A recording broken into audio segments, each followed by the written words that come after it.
Hello and welcome. Welcome to Drakenmemoria. For those of you wondering what this is, well, it's Dungeons and Dragons, or more specifically, a group of people playing Dungeons and Dragons. And don't worry, for now at least, audience is not a picture. There's a voice behind it. He's just the camera is not working unless you want to see his nostrils for the entire time. He has a nice nose, but not enough to be the star of the show. So, A forest in there. dark forest. All right. So, if all of this is something you want to watch, well, we're very proud to welcome you. If you're new, welcome. If you're not new, coming back from previous session, welcome back. And for those of you who do not want to watch this, well, if you're watching this on Twitch or YouTube, you're in luck. They give suggestions. Pick one. And we promise we won't mention it too often on camera that we don't like you. I thought you were gonna say we won't miss you. Well, that too, you know. I just said that we won't make it too obvious. Yeah. Alright, so. Yeah, I think that's all the publicity we can do for now. Just to make sure. Rain ambience, well, thunderstorm ambience in the background. I'll try and add more thunder in it. I think there's not enough thunder. Especially when it's supposed to be called thunderstorm. Ambient mixer. Can make your own ambience. Mostly royalty free, so long as you're using nature sound and things like that. Music, read the fine prints, but for nature sound, so far, it's royalty free, and you only have to pay when you download them, so you can use them yourself as ambiance for your streams, at home, whatever you want. For battle map, Dungeon Alchemist, and for world map, Wonder Draft. Yay! And I'm actually considering expanding a little bit the channel. Maybe we'll try and do an episode of Wonder Draft at some point or another, and if people like it, hey, it might become part of the ordinary show. Just gonna be the two of us. Wonder Draft? Yeah. Well, it's just gonna be me and the viewers because Oh, okay. it's map making. Unless you all want to give your input on, I want a lake there. I'd like to have a forest there. I think you need more trees. It's Like, why isn't this lake made of lava? It should be made of lava. That's a real question, yeah. There's no volcanoes around, but it should be made of lava. Yeah, absolutely. You need a lava field, but this is the middle of the ocean. Yeah, exactly. Hey, look, guys, it's a giraffe. It's a giraffe. In Antarctica? Alright. So. Yeah, I think that's everything. No sponsors tonight? No one's eating anything? Monster. It's my birthday tomorrow. Nice! Well, I'll early be 22 years birthday. old. Really? It's already your birthday? Yeah. Yeah. Time goes by. No, I wrote it down somewhere. I completely forgot. That's right. A lot of people in the second half of the year. Yeah. All right. Well, early birthday, well, technically we are going to go over midnight. So by the time we finish the stream, it will actually be your birthday. Be my birthday. Yeah. All right. You'll have to tell us when, because I'm on West It's Coast. usually right when we end, so. Oh, okay. All right. So, yeah, I think that's it. Publicity, everything's there. Let's get started. So, Last episode. The party made its way to the central city of the island on which they have so stealthily arrived on. Making their way to the library, they followed their instinct and remained hidden in the shadows until they saw someone who needed help. So their most discreet and natural reaction was to draw out their flashiest weapon in order to intimidate the assailant. Once this display of awesomeness was done, they escorted the poor peasant back into the more used street of the city and moved on to the library. They learned a little bit more about what might have happened roughly when they were arriving. Another ship was seen entering the island chain, but they have little confirmation about who it was, what happened. Did they all survive in the long run? All of this information still is floating about.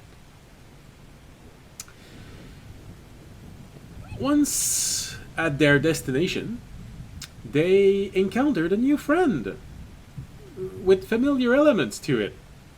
Basically, they realized that they were going to talk with a Kenku who really was raised in a zoo. And of course, the first reaction of the group to negotiate with a Kenku was to put another Kenku in front of it and let the two of them talk it out. Voice recorder. In their infinite wisdom. Yeah, absolutely. So we had poaching quotes against zookeeping quotes being thrown at one another. In the end, apparently, everything turned out for the best. Remy gave up part of the secret of his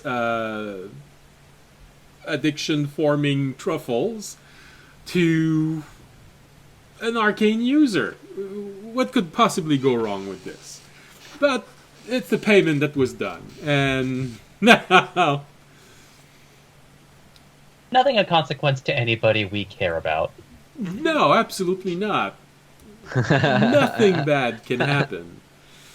Tell me, audience, Sam, did you watch the previous episode while you were home? Do you know what you missed, but audience didn't miss? I think you're muted, or you dropped from the call. He's here. He's muted. Sorry. So, Fault.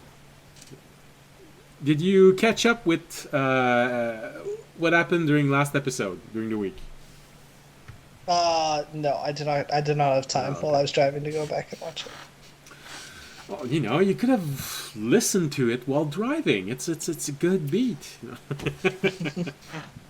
We actually traveled back in time, and I have a brief. I had a brief understanding of what happened. I heard about the ship stuff, but that was like not all the details. Yeah, I still have to go back and. we had to go back and make sure Remy was in order. No, I'm just kidding. There were chances that his parents might have survived, so everyone went back in time, make sure that his parents were dead, so that he would not change.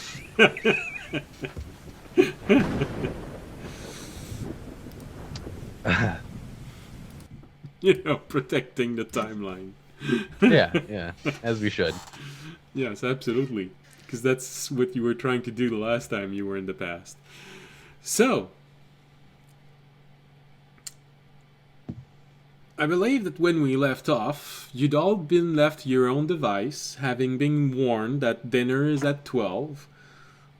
Although you're not exactly sure if he actually meant dinner, or lunch, more likely, was at 12, or just a expression that he picked up saying that he was going to provide food at some point. It's You're not exactly sure which one it is. But you know that Sachet did go with your new friend, which no one asked his name, to make sure that everything was well understood. And this is where we left off. You've all been left to your business in this large and lustrous library. And just in time, Fisher is back from the bathroom. So, did Fisher manage to find a place to empty his waste? Yeah. Alright. So. There's a newspaper in the corner. Roommate emergency. That's okay. So, which one died? None, because I'm too quick. Oh, damn. Alright, well, you know. Wow, rude.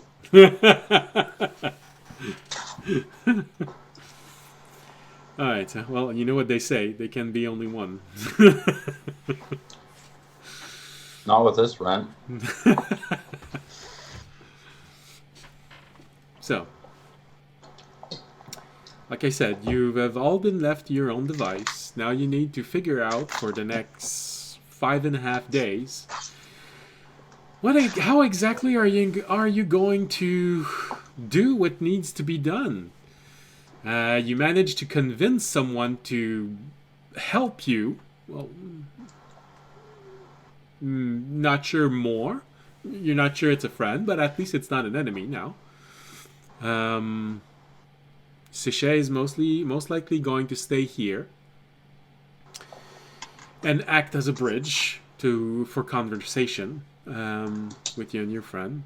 So now you need to figure out how to get to a place where you can steal either a locomotive or at least a maintenance cart so you can get to another island, and probably there whatever plan you've made is going to go straight to hell and you're going to have to make a new one.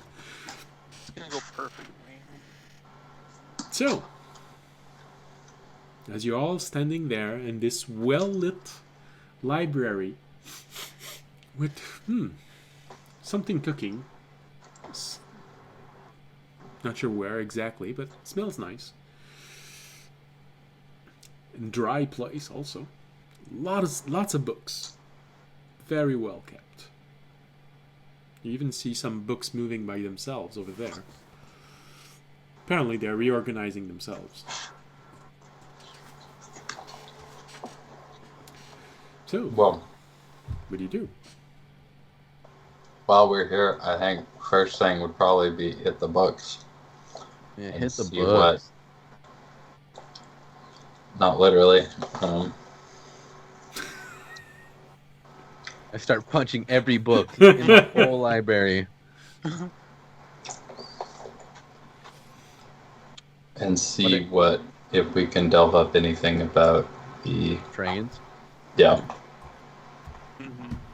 Like, maybe specifically on this island, if there is like a train depot or yeah, or like the maintenance cards maintenance and shed. how to repair them, stuff like that, I guess. Yeah, I mean, if we could find a place where unused trains have been put or stored, or trains where trains are put for repair, and then we figure out how to repair them, that would definitely probably be a place that would be less guarded, which would Get be the train under our control, and when we get to the spire, we just crash the train into the place, and that's our entrance. Also, when you say Good maintenance idea. cart, are we talking like one of those like hand-powered little mining dinghies? Are we talking about like a I was small thinking we should use one of cabin? those. No, better protected. So there is a cabin. It's just not powerful enough to pull any sorts of carts with it or bust through anything if need be. If you need protection from something, it's going to be very minimal. You are going into an island that is completely overrun by undeads. If you look at the map that I gave you, you will absolutely need to take that train, at the very least, to the capital city of that island. So a extremely populated city now filled with undeads, and you're gonna have to figure out how to change tracks so that that train, that cart, that whatever you're using can go to the spire from that point on. So I would. a maintenance cart would be faster and more discreet, probably easier to get, but would give very minimal protection to get there, and once there, doing whatever you want to do. It could also look suspicious when you're arriving at the spire that a maintenance cart wants to get there. A locomotive, less suspicious, much sturdier. Fisher has also learned to repair all the way up to moderate damage on a locomotive, but much harder to steal. I would also like to, since this place looks it looks like it's been protected for a long while, and you probably wouldn't let anybody in here that he doesn't like. I want to look for some books on that orb that I have, the not my orb, but the other ball that I have, the metal one. For like components and parts and stuff like that that I might need to repair it, or just like looking at mechanical stuff in general. Well, yeah, of course you would. If there's stuff that's here that's not ripped out of a book, like the last library. Yeah, you know from Remy that Kenku do not live forever, so this place has been kept clean and organized for probably a few years, possibly a decade or two. But beyond that, it still would have sustained the same sort of abuse as the library in which Sachet was. Alright, well, if I could find anything, I guess. Sure. I'll just be looking for it. Investigation, unless you want to try yourself at talking with Kenku to get more information about where you can get stuff. My persuasion isn't good, my investigation is higher, so I'll do investigation first, and if I can't find it, then I'll talk to him. Alright. Also, did we sleep here? No, that's why I say you're not sure if he actually meant that you were gonna have lunch, because it's probably noon in an hour or so. Alright. Okay. Oh. Knowing Remy, it could also have just been a quote that he took from someone, meaning that you will be given food at some point. 18 plus 1, so 19. Nice. Alright, so this is not something that will happen in 15 minutes. While it'll happen. Kobayashi is doing this, what is the rest of you doing? Yeah, I'm gonna see if I can find records of some kind of, like train depot or repair yard or something like that on this island. I'm gonna help Fisher because I feel like giving him advantage on that roll is gonna be better than anything I try and do by myself. Okay, good. And Fisher, investigation with advantage because there's two of you looking. Or you can decide to ask a Kenku for directions. First, you have to find him. It's hard enough to talk to Remy. I don't know why everyone's scared of talking with this Kenku. Oh, let's go. 25. 25, alright. Alright, so while Fisher and audience are doing this, what about Jorg and Remy? I don't really know what to do. He's just Herbs. looking at Remy Herb. and... yeah, it's... yep. Find a book of Yeah. animal body language. I was gonna say, herbs. You have the stuff make things. Fox. Yeah. Cuckoo. What was that, guys? I have no How much idea what time that was. do I have?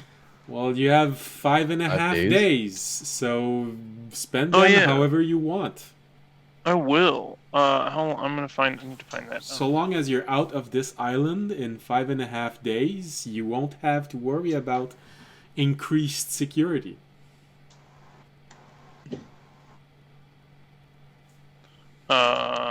What is that?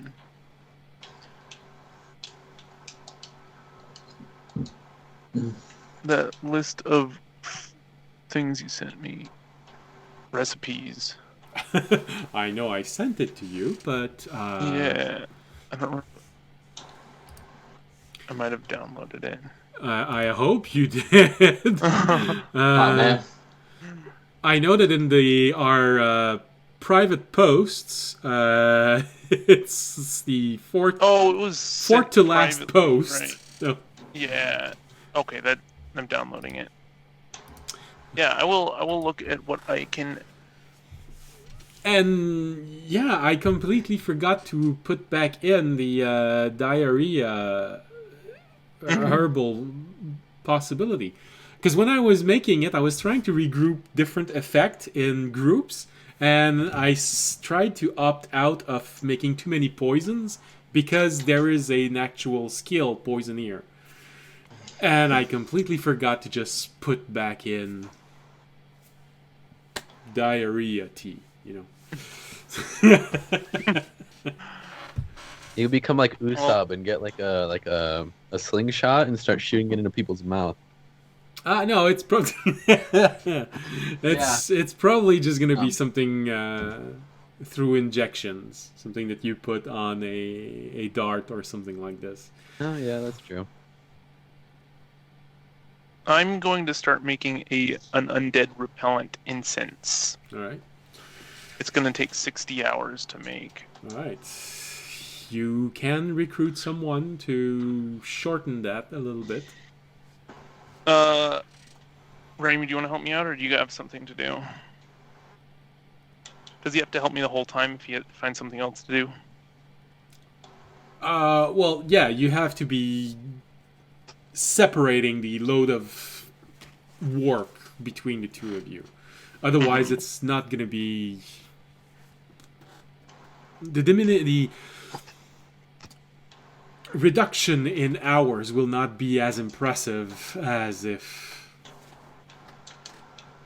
he just helped you, one day. Yeah. But it's better than nothing. Because how long can I take to work on it in a day? Well, that's why I put it in hours, because you can technically go 8 hours without accumulating any exhaustions.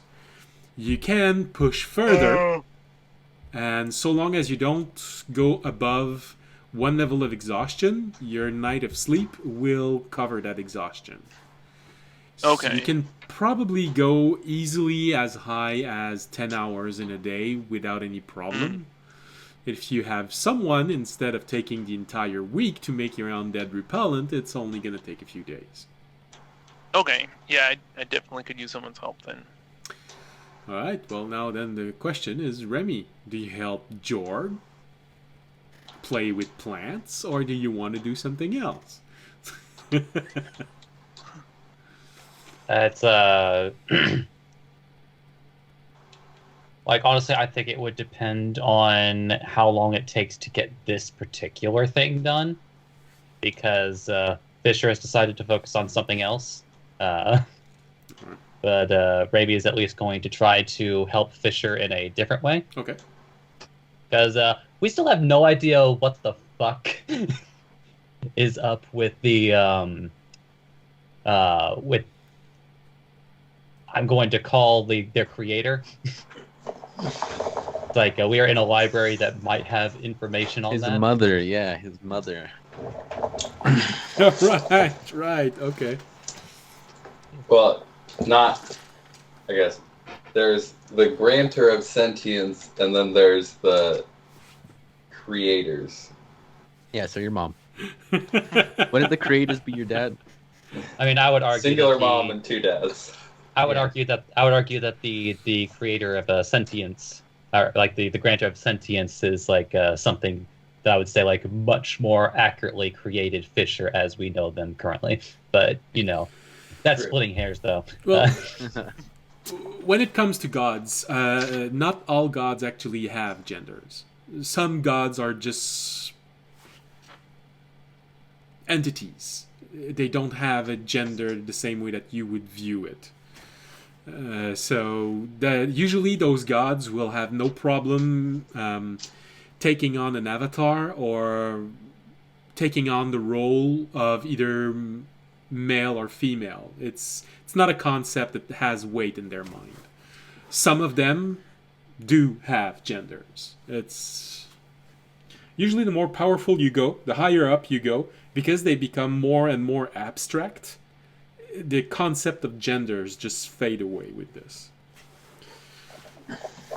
So the four most known gods of the of your world are not known to have genders.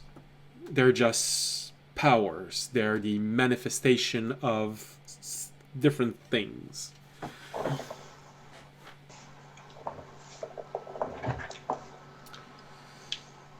So, Remy. Yeah, it's like Remy is going to deal with whatever resources this particular library might have available to either dig up possibly more information on this particular entity, or if nothing else, see if there is any surviving information about the spire. All right. So, with the same option that I gave everyone, you can do your investigation roll, or you can ask for help to a Kenku. Honestly, I think Remy would actually ask for their help, just because, well, for one, they do know the library better, and honestly, they sound like somebody who might actually have possibly, if they found that particular information, hoarded it away so that nobody could find it unless they wanted to. All right. At least to me, that sounds like Kenku behavior, but that's just me, though. No, well, they do have elements of crows, and crows are hoarders. So, yeah. All right. Take a moment, figure out where Sichet went. Gonna go in that direction. Only takes a few moments before you start hearing them talking. Well, Sichet is talking. The other one is screaming, but animal language. So, after a few moments, you find them. Sichet is there with her book, and she's writing things in her book out loud, just like talking with someone that is deaf. She's talking out loud, but she's writing it also in her book. And so because of things that happened, he's hearing it in his mind, but it also is giving her the ability to understand what the animal screams means.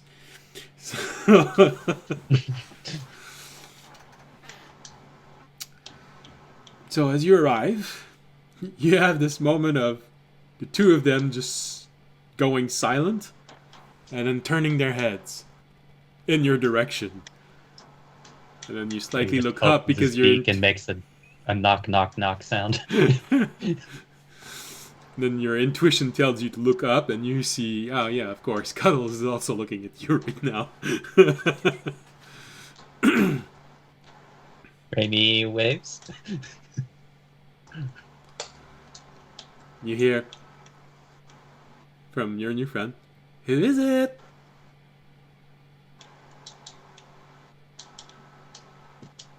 Henceforth, I shall be known as Commander Raimi, in audience's voice.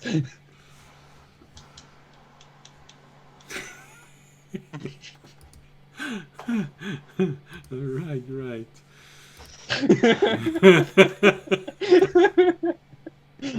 Also, sorry if I start getting oily. It is super hot out here right now, It's okay. and I don't have a hair conditioner. That's okay. I prefer oily than drunk, so it's okay.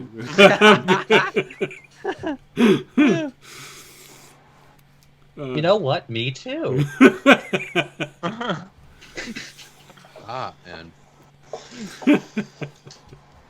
All right, hold on. Where are there? Kenku, the other Kenku looks at you and Commander Remy. Then looks at you. That thing over there is called Ranam. Learn it. I don't want to have to repeat it.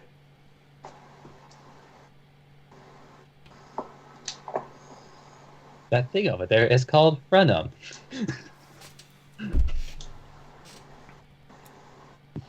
How can I help you, sir? Remy is going to... I guess this is technically two different requests, but maybe one might be related. It's like, but Remy is going to minor illusion a book, and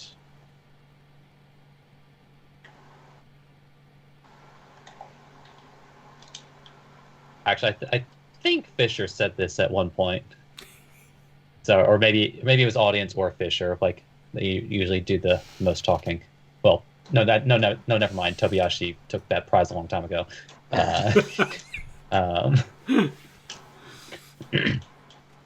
So, but repeats like in whichever character's appropriate voice. Do you know anything about the Spire?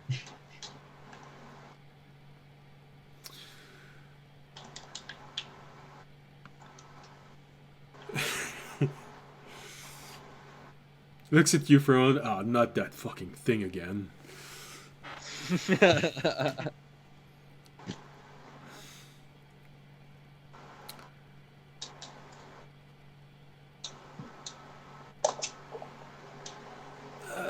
Sir, that... how can I call it? Pile of shit has been there for quite some time. Crosses his arm, looks at you. Is there anything specific, son, that you want to know about this thing? Because otherwise I'll just shove your head in its ass and you'll know everything you have to know.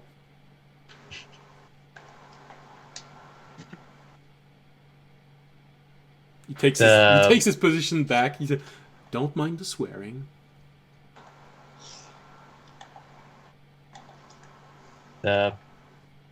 Remy is going to think for a moment. He's going to point upward, and then he's going to put his hands together as though in prayer. And then starts making that cup against jail bar sounds.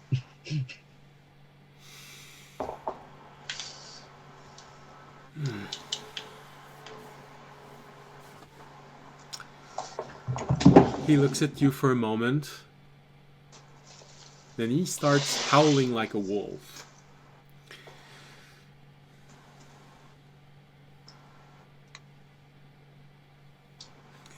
He waits for your answer. He sees Shay going, maybe... She writes it in the book. Maybe you should give me that answer instead? And he howls again. Right. Yeah, because that's really obvious to know by this howl.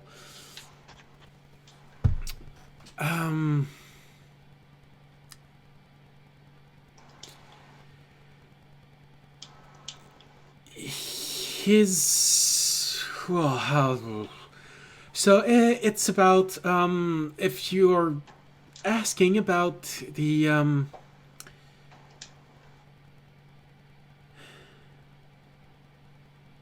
lights and the whispers. That's because that's obvious from the moon at which the wolves owl. I'm not sure why it's obvious. I'm actually trying to remember if anyone's talked about lights and whispers, or if that's actually entirely new information. Well, My dreams were a light, and they weren't really whispers, though. I don't think. well, the problem is that you didn't tell the dream word for words. No. Okay, so I'm not imagining that. Okay.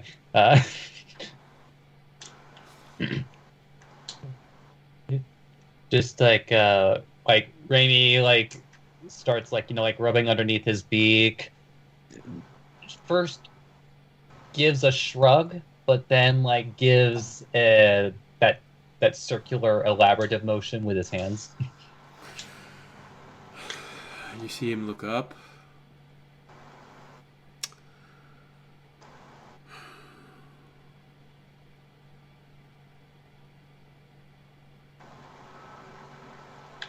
Looks at you for a moment, leans in, and... kid, if you put a match up to a cow's ass, you can make fire.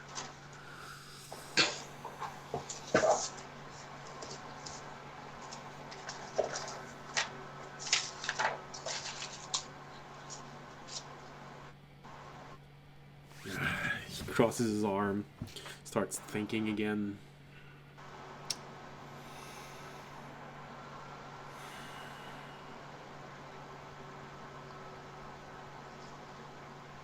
Oh, above table. Does that seem to be an indication that that might be dangerous?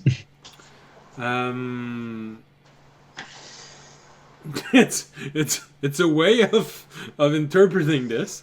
Well, that's why I'm asking. It's just I was stopping for a moment. That could mean a couple different things. Yes, absolutely. So there are a few different things that you can think of with this. One, it might be dangerous to approach it. Second, it might have something inside of it which can create light. 2, 3, sorry.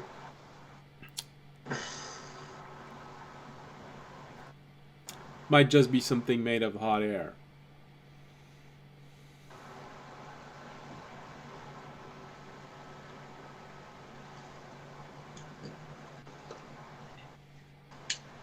All right. So Raimi would first say, "All right, boys. Looks like we're busting out Tim again." And following that, he'll say, in something in a woman's voice, "But I'd do anything for a friend." Ah.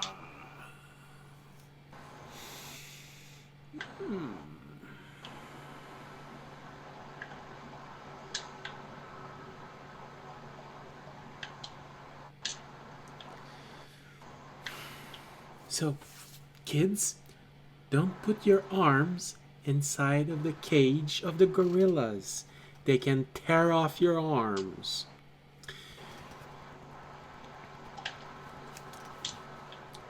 But remember, when you're going fishing, there's always a chance you'll catch something very interesting that it's not a fish.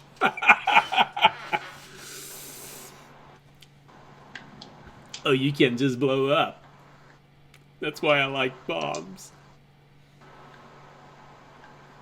And he looks at you.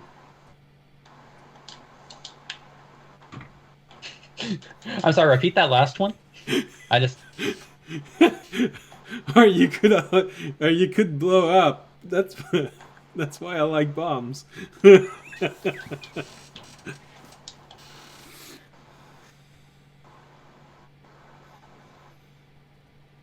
Yeah, just like almost like speaking this one absent-mindedly, like it's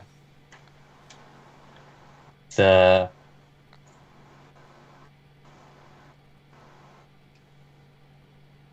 no, I need to walk back on that one. That didn't exist. Okay. So he looks at you for a moment and. So, little kid, you want more information? I can give you more information. So, if you want to find this, you'll need to go down 2 aisles and then turn left. Then you need to go up the 2nd floor. Just walk a few yards and then you go left. And you have to say that. Use maps. Use maps.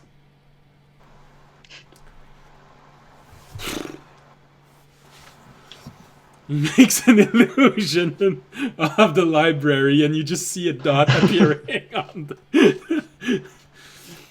the. Sichet looks at you. Says, always ask him for a map if you want directions. I'm sure you're very used to this, but it's hard giving directions when you can only give out pieces of informations that you've already been given. Like in this case, you all need to go down this alley for 5 rows and then 1 left. You hear Ranam go, "Thank you, I needed that. You only need to go down this row, 5 rows, and then turn left."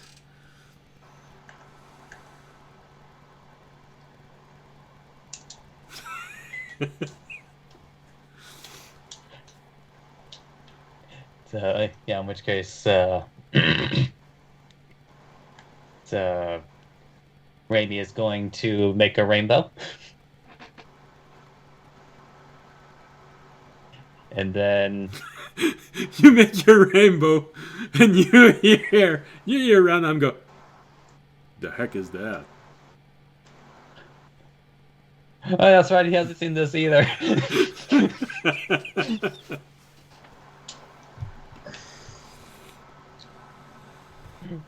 Raimi can only respond in this like kid-like voice. It's so beautiful.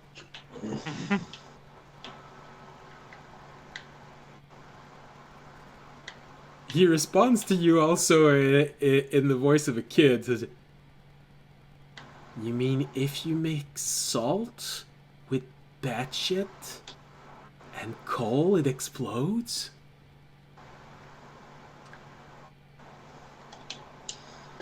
So Raimi pauses for a moment. The idea has now been placed into his head of something that explodes and makes rainbows. Probably.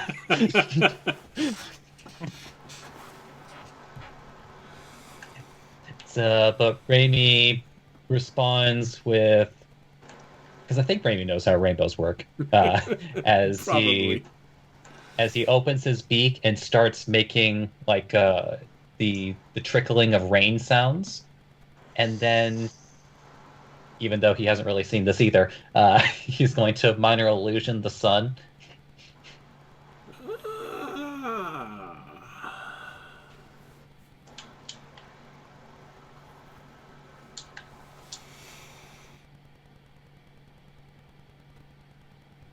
He makes an illusion of someone scooping out bad shit. Then you see this person scraping off, and then a different illusion scraping off salt that gathered on rock. And then the third illusion of someone grinding down coal, putting it all into a paste, and then it just you just see the person taking a flame and BAM! The illusion stops.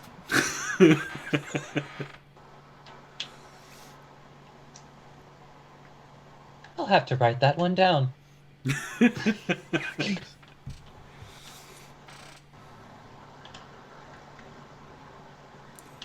You only need the proportions now.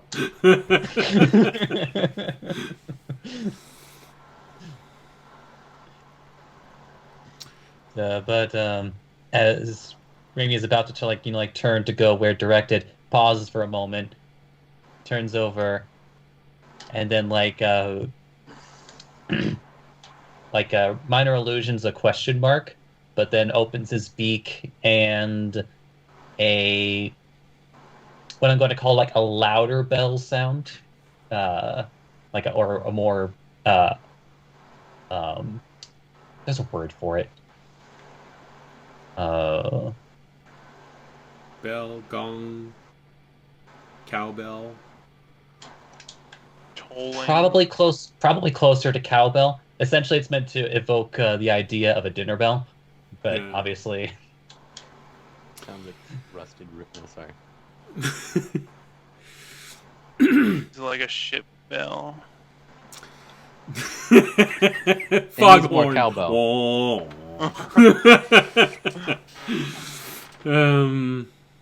because I think they're still like, they're not in the kitchen. They're kitchen. Sachet's answer for this one. Oh yeah, no, he will be providing food. I believe he's cooking some sort of spiced fried bread.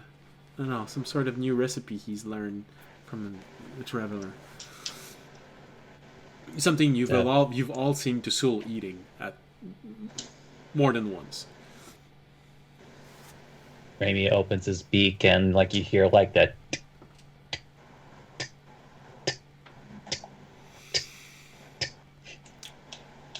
Sachet answers, he told me that it was going to be done in about 45 minutes, and then 15 minutes to let it cool off.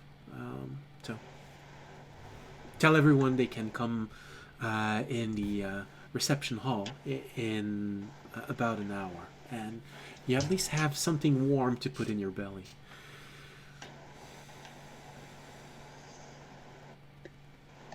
Thank you, mister. You're welcome. Now get away, kid. You bother me. He goes back to his things. Raimi knows not to take that personally. All right. So,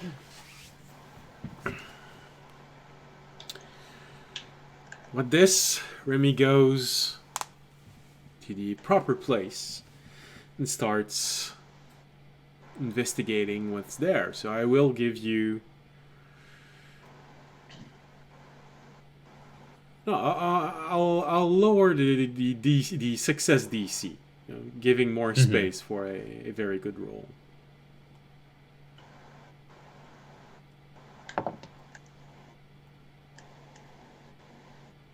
Okie doke, then that'll be 27.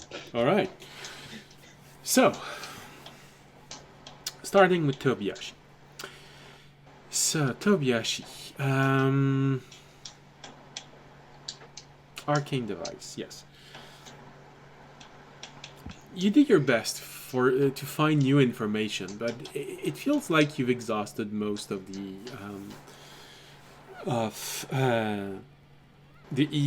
information that would be easy to find. You do find bits and pieces of schematics, which feels like Ranam has been, which you don't know he's called Ranam, but for everyone else, for simplicity's sake, I'll call him by his name instead of just your new friend. You did mention his name earlier. No, that's the first time I mentioned his name.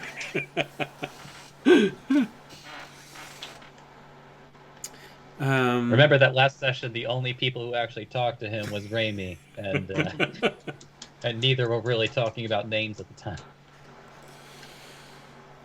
So, it feels like he's been accumulating information. You see a lot of torn pages out of different books. Some of them feel very recent, other much older.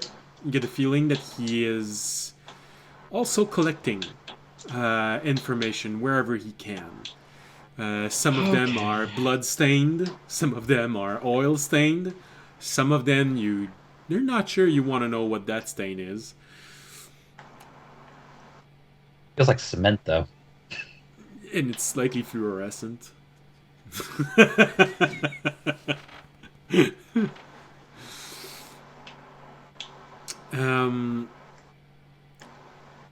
You get the one impression you do get is that there have been several versions of these orbs over time. The very first one was meant to simply be a surveillance device to keep eyes everywhere,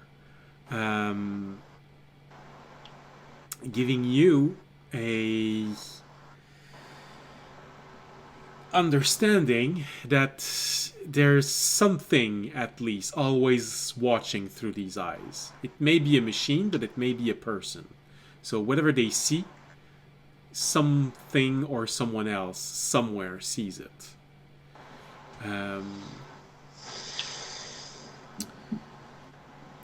Later versions were meant to assist, and although you haven't seen any of those versions anywhere, you have the impression that some versions were literally meant to augment the arcane abilities of some wizards. At some point, wizards were literally able to draw out energy from them and fuel their spells. So they were literally helpful to wizards. But then came the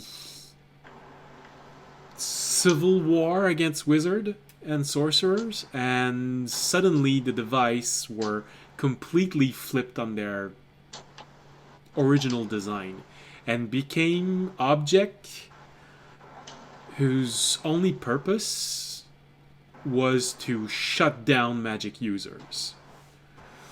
It literally was the strategy. If you have magic users on the battlefield, throw as many of them as you can, and they simply shut down the ability of mages. They even have a method of containment that if 4 of them corners a mage, they will shock him to death, quite literally. Then, as the quantity of wizard started to diminish, and you started seeing more hybrids, magic user that could also fight, this is when they started adding the ability to shield something. And again, they would move in groups, giving them the ability of one of them always shielding the group and the others attacking, making them a very efficient way of controlling small groups. The only weakness that you can find is the fact that they do need to move in order to protect someone else. There's a range. They can't shield someone unless they're not right next to it. They can't counterspell something if they can't see it. Fortunately for them, they have 360-degree visions. And the latest model, you think, also have infravisions. So things like non-magical smoke or fog will not blind them. Okay, well... How to make one is out of the depth of the things you find. Yeah. Okay. Well, seeing that some of the pages are newly ripped out and guessing that he's been studying them, I'm going to go try to find him and talk to him. All right. Fisher. 23, I think you said? 24? 25. 25. Right.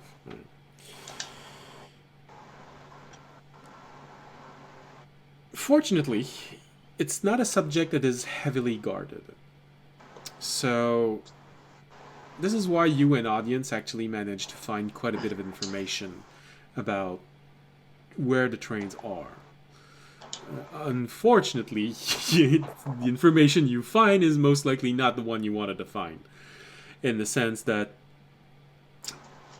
in every settlement that connects to another island or a port, you will find a maintenance bay for locomotives. So technically you could go to any of the 4 stations at each corner of this island, and you could probably find a locomotive there being worked on. Since port cities haven't been used to bring in prisoners for well over 1,000 years, they are the less guarded ones. The problem being that if you want to get anywhere with a locomotive that you would steal from there, you have to go through the process. So probably problematic there, because you'll need to go to the central station of the process, change tracks, and then go where you want to go. More chances of someone waiting for you there. You can possibly go directly to the station leading to the next island chain. There you will find, it will be easier to find maintenance guards.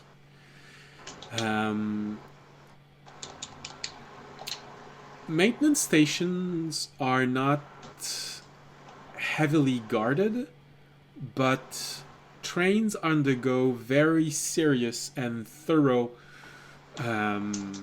evaluation before being put on the railroad. They want to make sure that the trains is not going to stop midway or even worse, blow up because someone tried to put an explosive device on them. Because no one would ever do that.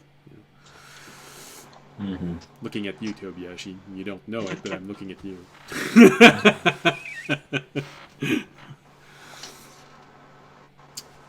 They just haven't yet. No, I'm just playing.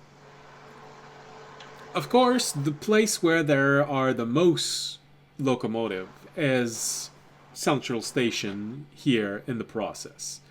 Because everything always comes back here.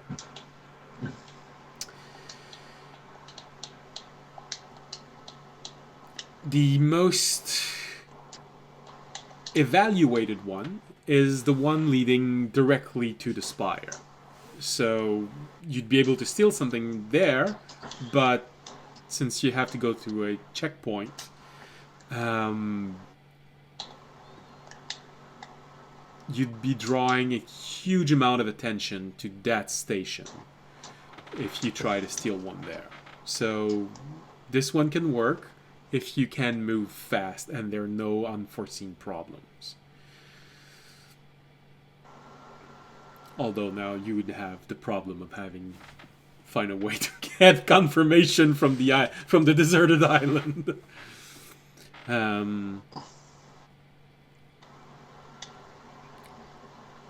A lot of civilians work in these maintenance bays, so it's not that hard to get in. It's not that hard to copy their attire. There's actually a good quantity of book. You get the impression it's one of the book that you find, you get the impression it's literally something that's being taught in schools. Because it feels like a school manual that you're reading through. There are even some prices suggested for the uniform. And a few places where you can buy them.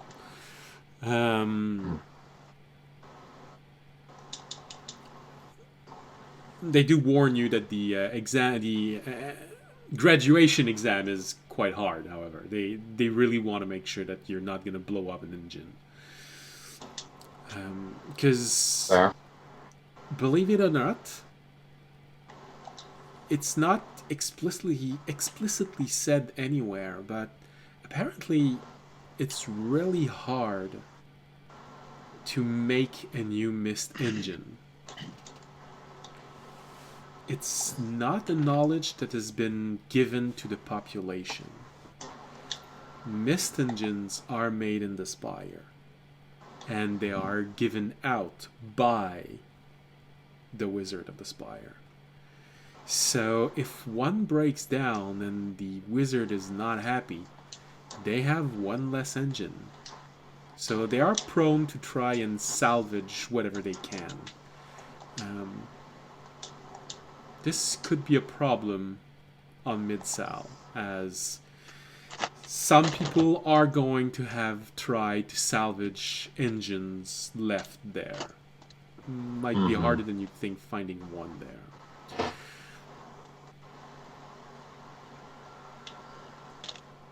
Is there anything else you'd like to know about this? 25 gives you a lot of possibility for information.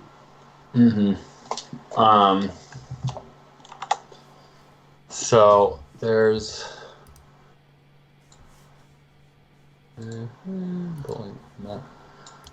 Audience, if you want to add something, you're muted right now, but you can. Yeah. I guess I'll talk it over, I'll kind of be like, so it seems like probably the easiest thing would be to go to the closest station. Well, that does come with its own complications, obviously. So it sounds like there should be a repair yard at the station that would take us to Mid-Sal. Yes, which is the closest station.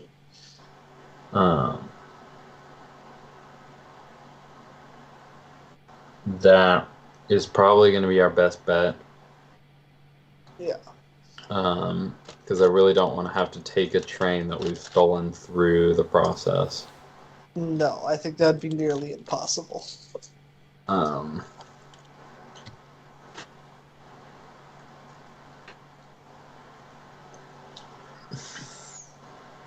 We see, all you have to do is put a new hat on it, then nobody will be able to tell the difference. I don't think we have the resources to trick them into thinking that. Yeah. Yeah.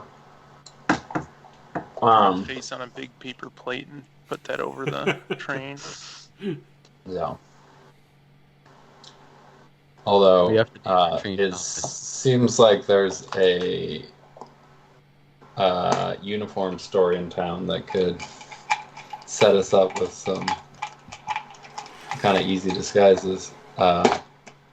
We might want to stop by there anyway, just for later. But I mean, they might just be useful to have anyway. Mm-hmm.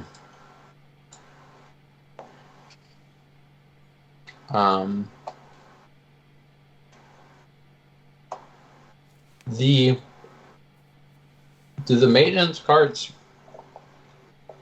also have mist engines on them? They're just smaller, or are they just powered by a different thing? No, they do have a mist engine, but it's much smaller. It's not meant to haul around a ton of metal. It feels a bit like the maintenance cart that you were describing, but with enough of a cabin on it so that you would be protected against wind, rain, and possibly mist flies. But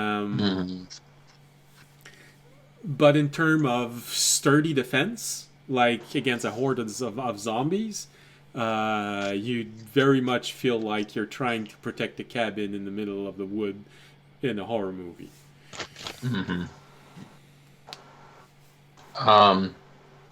Seeing as there seems to be a worry around the lack of mist engines, does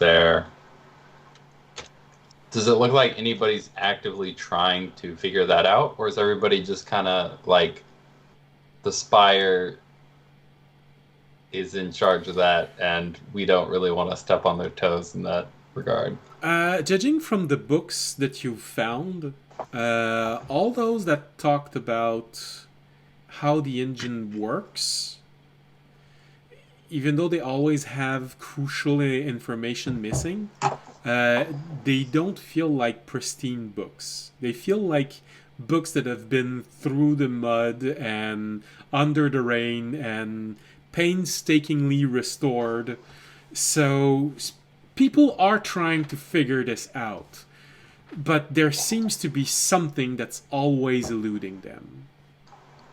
Some piece of machinery, of magic, of incantations. You're not sure what it is, but there's something that in at least 3,000 years no one has managed to figure out the missing piece. Mm-hmm.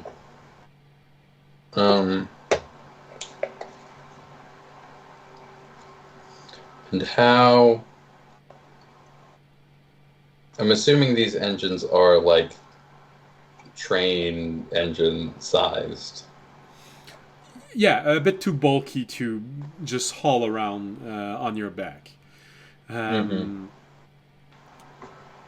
You can find many of those engines everywhere. There's a very, very portable and small version in every lamp that you find on the street.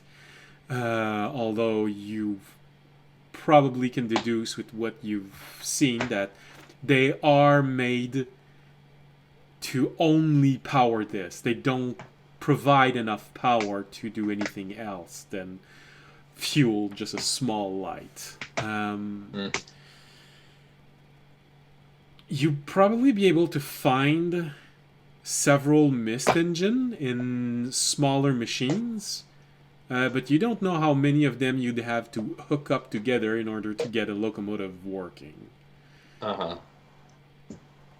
It might end up looking like trying to use potatoes to power a clock or something. Yeah, or maybe something bigger like your computer. Yeah. Here's my potato field. What does it do? It powers this LED light. Yeah. Yeah. Okay. Okay. And so it sounded like there were lots of the carts at the station that goes to Mid-Sal? Or... You know that there's a maintenance bay there.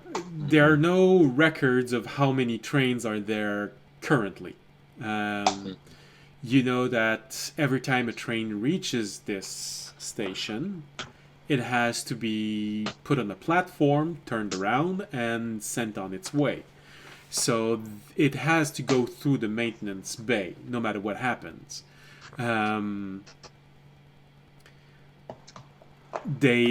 Since the bay is there, they do maintenance on it, especially if it's been there for a while. You're not sure at which interval they control these locomotives, and you're not sure if there is a reserve. Although you did find a book stating that the protocol demands that there at least always be 2 functioning locomotives in every station. Are they respecting that? You don't know, but it is part of the protocol to be followed. Every track, every portion of railroad needs to have 2 active locomotives able to travel through it. Okay. And then so normally when the trains come in and they have to be turned around to go back, in order to go to Mid-Sal, does that still go through the maintenance yard? The same platform, because the platform is central, needs to be used, but it's going to be much easier. You won't have to turn it completely on itself so it can go back. It's just a small adjustment, maybe 10 or 20 degrees from the island you are, probably just a little bit to the right. It would be enough to connect it to the railroad. And then you said I could kind of infer that there might not be many trains or engines left on Mid-South because they're important and would need to be scavenged. Yeah. Is that something I just inferred, or was that like referenced? Can I find any references of like scavenging parties? Yes, you can. Well, you can find records of scavenging attempts, which have failed horribly.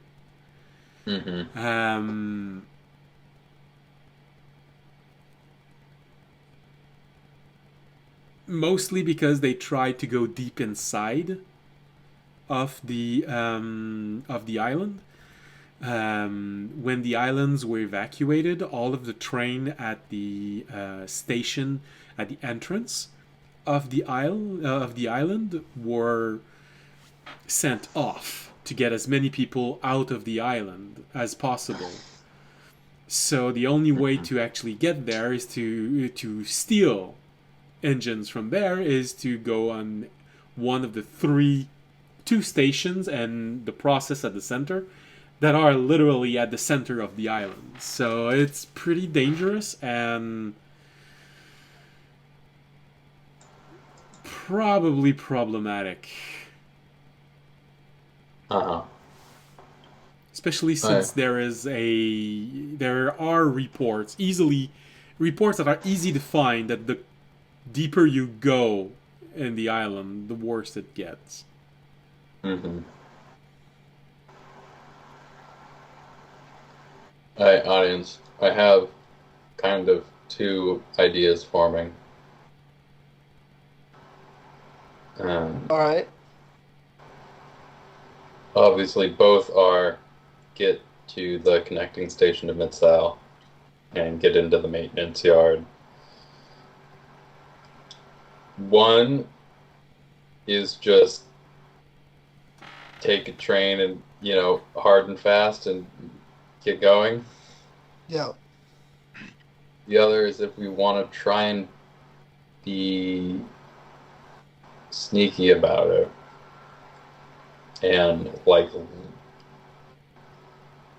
be let to leave for Mid-South.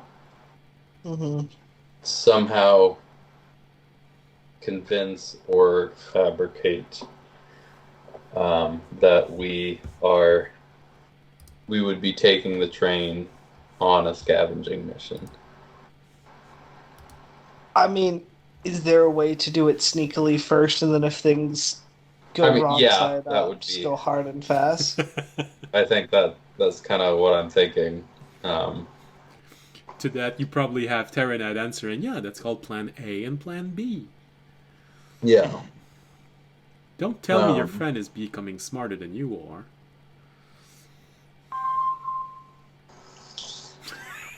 So, audience, you recognize that face on Fisher. There's a very distinct pause.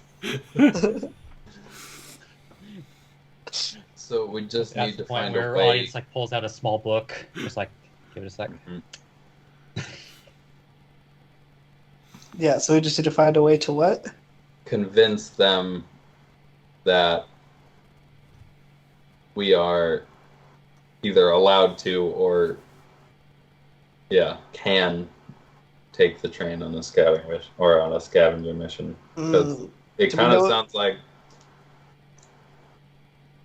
at least the people at the maintenance yard would be very reluctant to let a full train risk losing a full train on the off chance of getting an additional one. Okay. Is there anything that would like help with like costumes or anything? Could we dress up as like higher end officials or anything? That's some kind of people what would I'm be more thinking. likely to give it to. He just keeps Higher end going back to the officials costumes. and or try and get some kind of like forge some kind of documentation that would authorize that. Can we have Civ change his color from blue to orange and pretend to be the orange shimmy? Get a little like glow stick, stick it in there, and then they'd give it to him. I mean, you could probably do something with illusions, but I don't know what kind of anti-illusion or what kind of stuff they'd have there. But yeah. Well, we could ask Civ. It might be a possibility. Besides that, we could also dress up as just higher end officials. Mm-hmm. Those I'm will s- probably be harder, like actual like uniforms, probably be harder to find than just the normal maintenance yard overalls. Yeah, so I guess if we just have normal maintenance overalls, like obviously it'll help us disguise ourselves as people they might give the train to, but we probably have to find some evidence or some better reason than just, hey, give us the train, we might get you another train. Like we might have to like find some information maybe that there is the specific train at the specific spot in mid-cell and lay out a plan for them to be like, hey, we actually have like evidence that we can collect this train instead of just, hey, give us a train, there's a chance we come back with another one. Also, it sounds like the majority of workers at the maintenance yards is going to be people, not constructs. Okay, well that makes it easier. So there is also, I mean, we'd have to do some investigating to figure out if this was the case beforehand anyway. But there is a chance that if there is some kind of local resistance group, they already have some people in the maintenance yard that we could possibly get help from. Yeah, We're the if Beat the local Brothers. We need your train. if Let the us go. if the local resistance group also though wants to help us, since we haven't had a lot of luck with resistance groups so far. True. But, you know. Yeah, I get it. Also, what's his name? The dude we just rescued. Mothman. Mothman. Yes. His people obviously hate the undead, and Mid-Sal is the kind of #1 vacation spot for undead. They might want to assist and come along, or might have some ability to get there, Okay. or might even have a presence on the island anyway. Yeah. I don't. We could look into that as well. Last ditch thing also, we could just have one of the workers or a couple of the workers come with us to help verify, bring back the train, and then just toss them to the zombies once we reach the other island. I'm not I don't. super down with that. We're the heroes, Maybe guys. maybe some construct units. Yeah, I mean, well, I would be more on them, right? They'd come with us, and then Yeah. and then maybe they'd get separated, and then maybe they'd die, and it wouldn't really be our fault. Basically, you take them with you, hoping they'll do something stupid. I feel like if that's your intent going in, you can't really play that card though. They asked to go to the bathroom. And it's just like, yeah, just go out into the middle of those dark, deep woods over there. Mm-hmm. Yeah. Oh, Raimi made the dome while you were gone. Sucks to suck. Sorry about that. You guys had 10 minutes to get back. Yeah. Well, yeah, I mean, yeah, I would assume we wouldn't do that, but it was just A thought. An intrusive thought. We could use the dome to just disappear from them altogether. No, they would see the dome. They'd just be baying on the outside. The zombies ate them, and we watched. Yeah. We wouldn't watch if we were in the dome. Yeah, we would. Yeah, we Wait, I would. thought you couldn't See see the outside. dome. I thought That the dome No, was was like like... It's you very can't visible. see into the dome, but it's it's a solid color opaque. Yeah. Oh, I thought it was just like Oh. translucent. From We the could- we could inside. even- It's a one-way We mirror. could even Yeah. even put out our hands and wave goodbye to them as the zombies go. Bye. You will be so missed. Can you make zombie insect attractors? Why would we attract them? Just so like I we don't could do that, so we plan- could just throw it outside real quick, and like all the zombies come and kill him real quick. Damn, yeah. I don't think surrounded we by need to an keep idle horde following while up we this wait for idea. devils to go away. Just make a monkey bomb real quick. You remember what those are, right? All right. You're not there, Well, Okay. Takashi.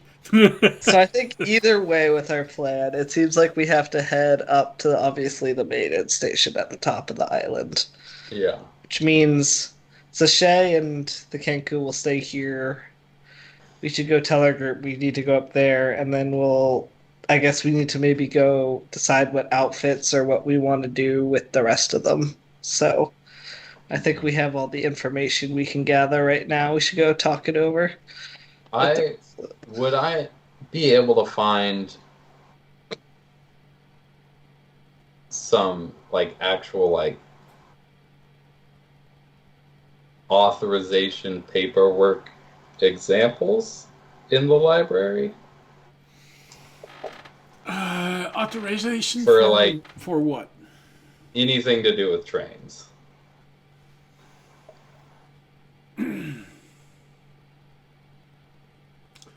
Well, you'd find a request form to get parts from the Spire. With no guarantee they will actually send it, but yeah, authorization forms. You'd find. I mean, I'm really looking for something that would let me take a train to Mid-South, but really, since that's rather specific and seems like a long shot, basically anything that might help us forge something like that.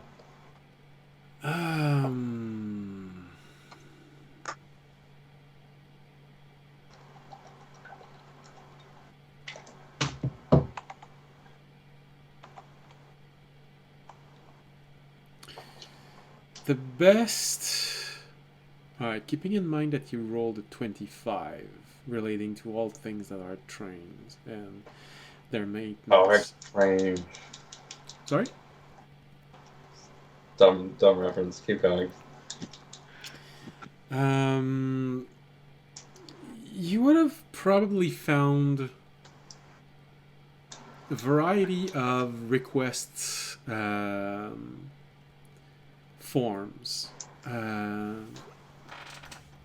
for a wide variety of things, from parts to restricted parts, maintenance elements, some pieces of machinery needs to be evaluated regularly, and there are some warnings that you're not supposed to let them in unless they produce this request from the wizard. Unfortunately, there's always one thing missing. They're not gonna put an example of the whatever signature, sigil, or spell which needs to be added for this to be formal. But you do find the general visual of it. But you will be missing the vital signature. So I know what it looks like, but I know what it looks like to the point where I could recognize it, but not to the point where I know like the actual important thing that means it's real. well, yeah, you'd be able to recognize it. If you show it to Remy, he'd probably be able to duplicate it. And is his camera stuck? Yeah, his camera is stuck. Oh, he's out of here. All right. Did he give you a message? No, he just he froze and then he disconnected. Okay. So you'd probably be able to show it to Remy and you'd be able to duplicate it, but you will be missing the confirmation that they'll want to see. Whomever is supposed to sign this or validate this in any way. Stamp, signature. That you do not find any information. Or at least you found you found a few that probably worked 500 years ago. But you know that the wizard is not 500 years old. He's at most 200 years old.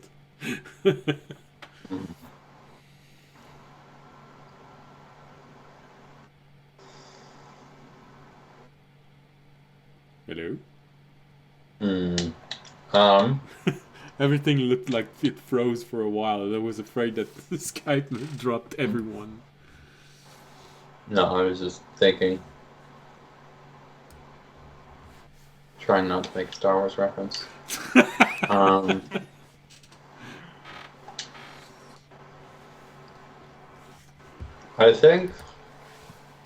think this is still kind of our best bet. If this is all we have for now, that's all we have for now. I agree.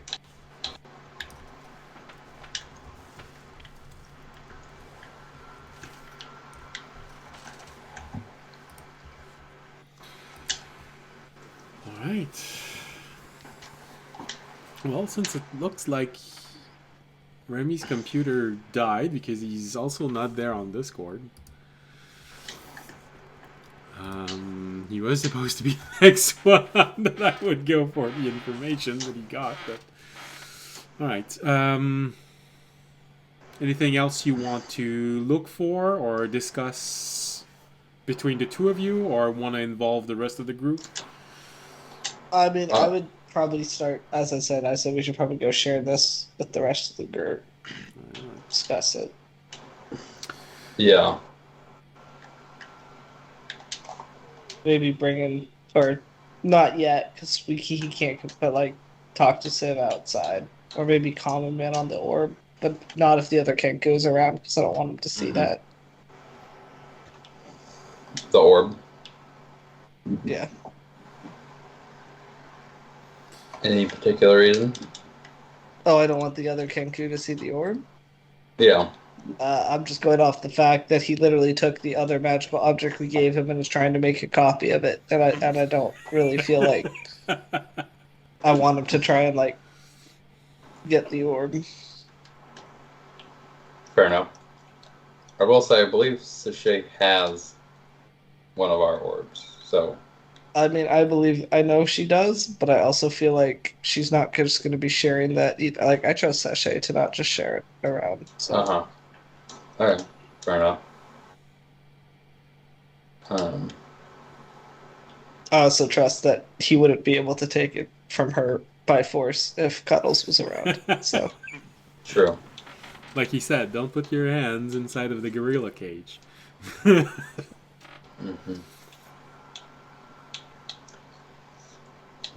So I think that will be okay on that front. But yeah, I think we should go talk to the rest of the party and tell them what our next kind of course of action is. Yeah. So sounds good. All right. So all of this research probably took most of the day. Sometime during the day, you would have had Sachet and Ranam calling everyone to the central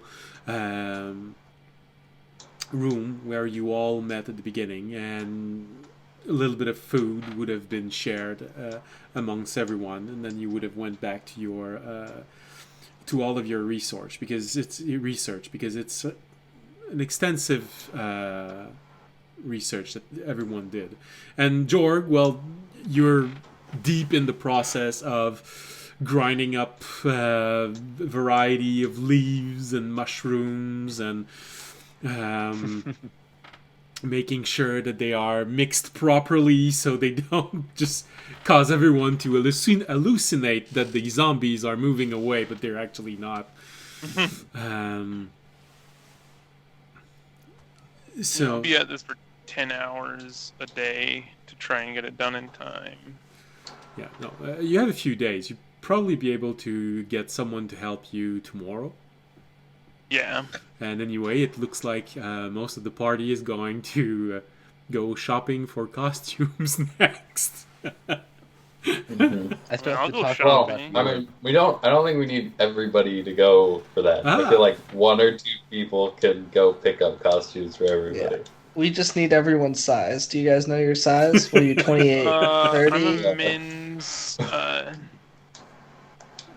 Yeah, like a Something. 30-30 on the way on the pants, and then like a like a medium, Mhm. So large if I want to be comfortable. what you've missed, Remy, is that there was dinner, then everyone went back to their research, and now it's probably the end of the day. Dinner is probably almost served.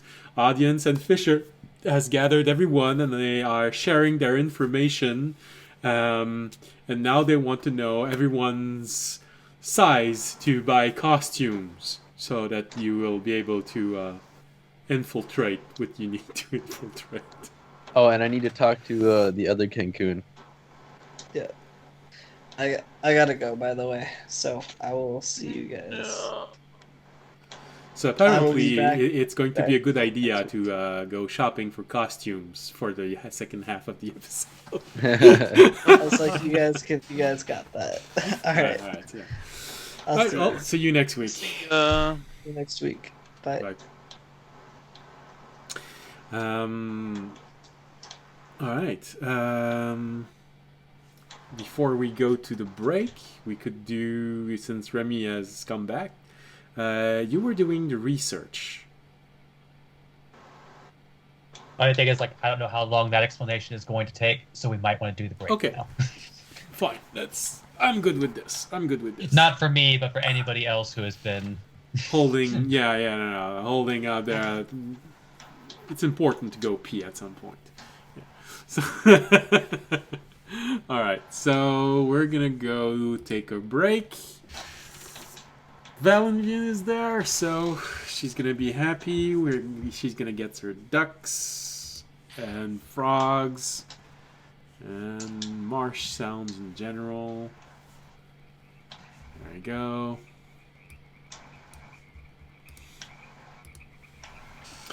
Yeah, if she likes it so much, I can probably send it to Tobiyashi. I'm not sure if it's small enough to be sent through Discord, and you can just send it to her.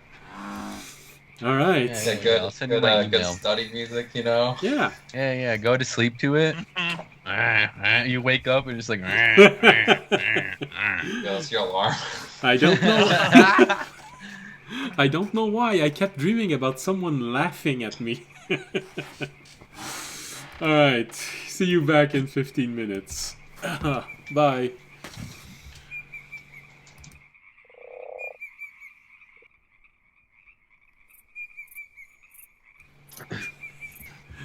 Hello, welcome back.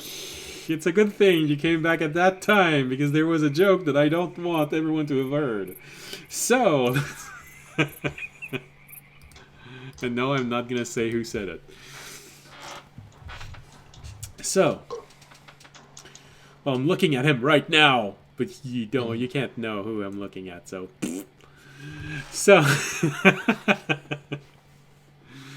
all right.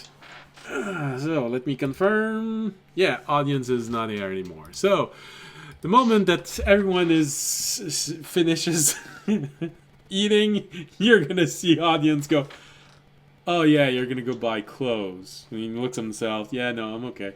You can help me. Oh yeah, Yeah, sure. he could help Jorg. Yeah, sure. He's gonna help you ground up plants and mushrooms.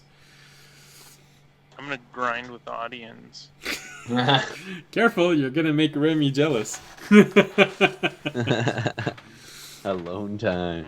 Once again, you just start hearing the sound of metal on metal.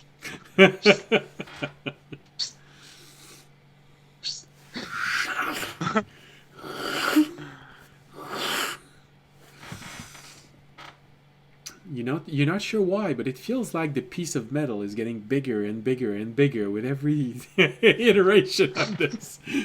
At the beginning, it felt like someone sharpening a pocket knife, then a dagger, then a short sword. Now we're starting to reach the long sword. All right. Research for Remy. So, 27, and you were looking for information about the entity living inside of the tower.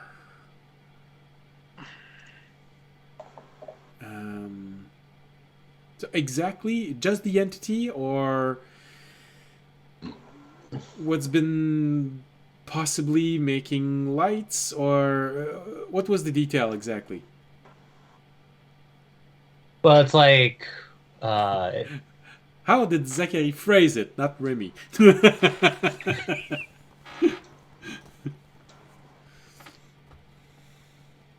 well, it's like, because at the very least, based on previous information, it is more than likely that the grantor of sentience is probably in the spire. So, like, anything that seems like in reference to, like, if we're going to that particular like section, like anything that seems to be in reference to odd things that isn't the mist generator anyway. all right. Or God forbid if it's inside the mist generator, because that's a whole other problem. But, all right. So it's a very hard study that you've involved yourself into. There hasn't been a lot of interaction with the Spire for the last nearly 500 years.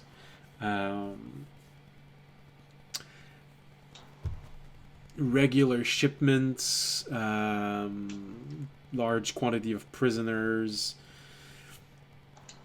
Because of what you know from the outside world, you know that the outside world has simply forgotten about this place.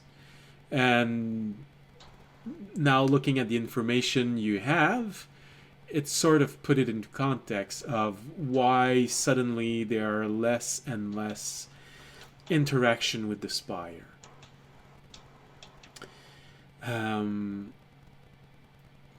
To the point where in the past few hundred years, there's nothing of note. The wizard keeps making new machines. He keeps refining his designs. And he is very good at using fear to maintain order. There are several records of large machine being sent out into high and low sal and just being left there to roam for a period of time and then being taken back, and they can do considerable amount of damage. Some of them look similar, meaning that he has been making adjustments.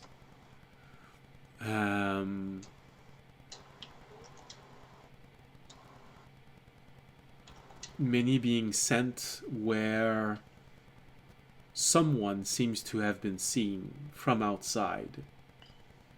So he's looking for people like this. He's looking for test subject, essentially. People who might have greater resources than what you find on the island, and sending these machines against them. But that's nearly everything that's been going out and into the Spire for several hundred years. For significant things to be happening, you have to go back over 1,000 years ago, where some vehicles from outside did enter voluntarily, left things, and went back. So 1,000 years ago, there were people still aware of this place, still aware of what they were doing, but nothing after that point. So everything that's been happening in this little prison island, this penal island chain, has been completely contained. It's self-sufficient. In there you understand what someone else was saying, and there is the problem. This is where the curse comes from. Eventually it started to replace that which was lost, with what was on the island. The prisoner started to run the island indirectly. The best of the worst became the jailers.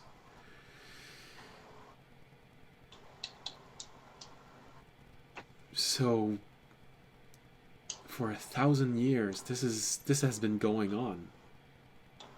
When you go back from before that, there are some machines being brought from the outside. But it's nothing incredibly special. You see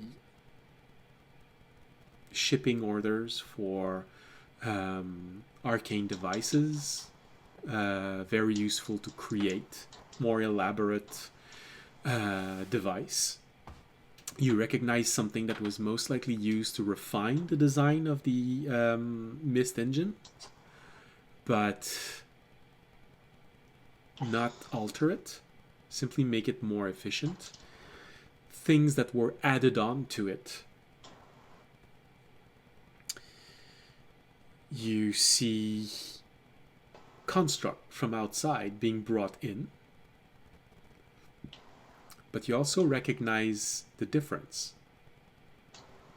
Maybe 1,200 years ago, there had started being major differences with the construct being made on the island and those outside of the island.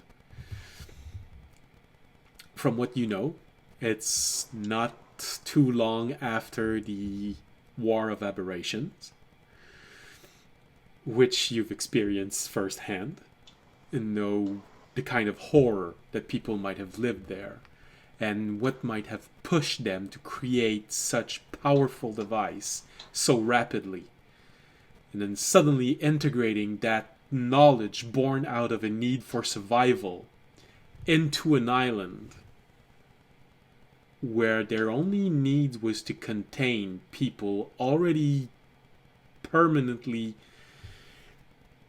placed on their knees. So there is a great number of abuse from it. Integration of outside technology inside. But one thing you recognize from this is that there's always a small base of technology that is way beyond anything that came back inside. You keep going back through the records, and 1,500 years ago, 2,000 years ago, 3,000 years ago.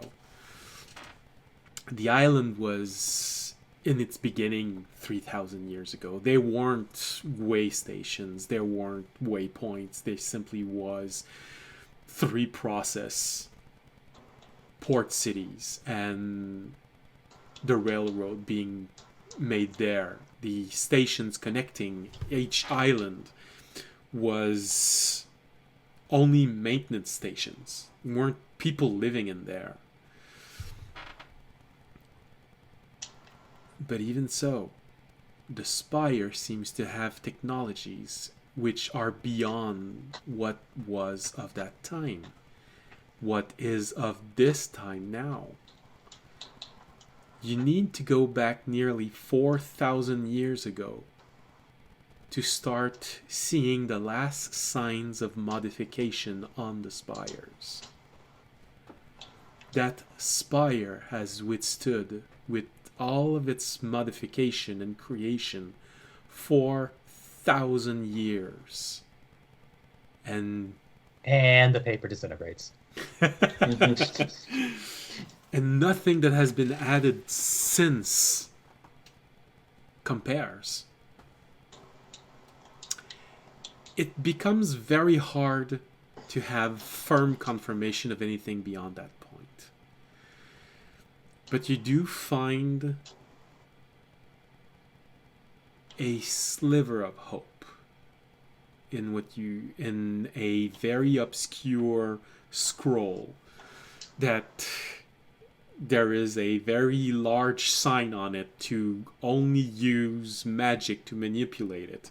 And you literally start using your mage hand to unfold it so that your own finger do not touch this thing and put moisture on it, and the parchment paper doesn't disintegrate as you're manipulating it.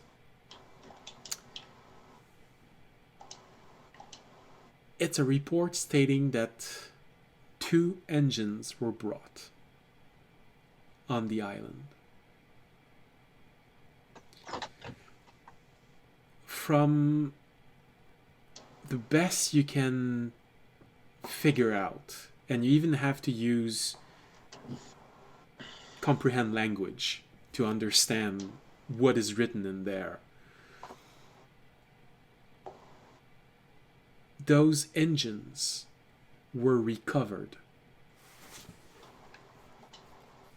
from a sunken island. At least that's the best you can translate out of it.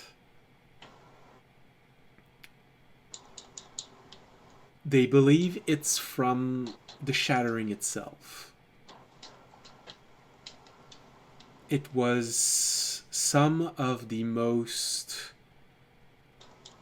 advanced arcane machines they had at that time that had survived.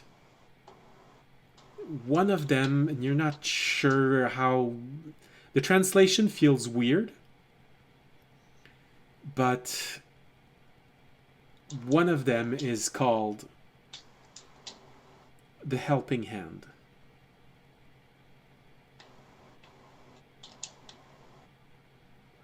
That's the best translation your spell gives you. You're not sure what the other one is called.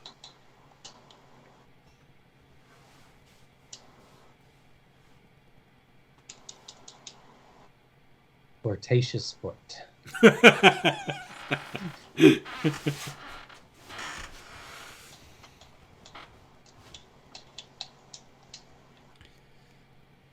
That's about everything you find.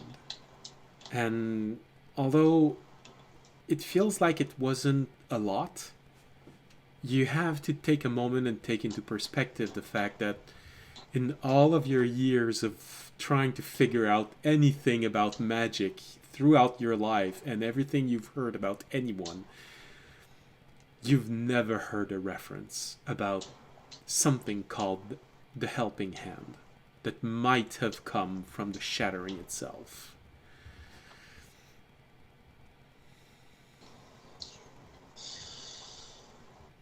For those of you who might not know what the shattering is because you're new to this channel, the shattering refers to the creation moment of this world where a landmass floating in the sky crashed into the world, shattering itself into hundreds and hundreds of island chains, creating what the world is today.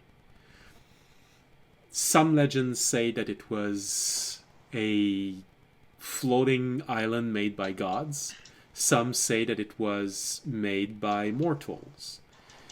One legend say that it's the fault of the dragon, it fell. One legend says that it was the fault of the machine that it fell.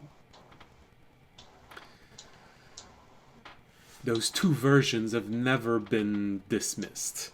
Even today, people are still divided on which one they believe in. Either way, the china cabinet is ruined.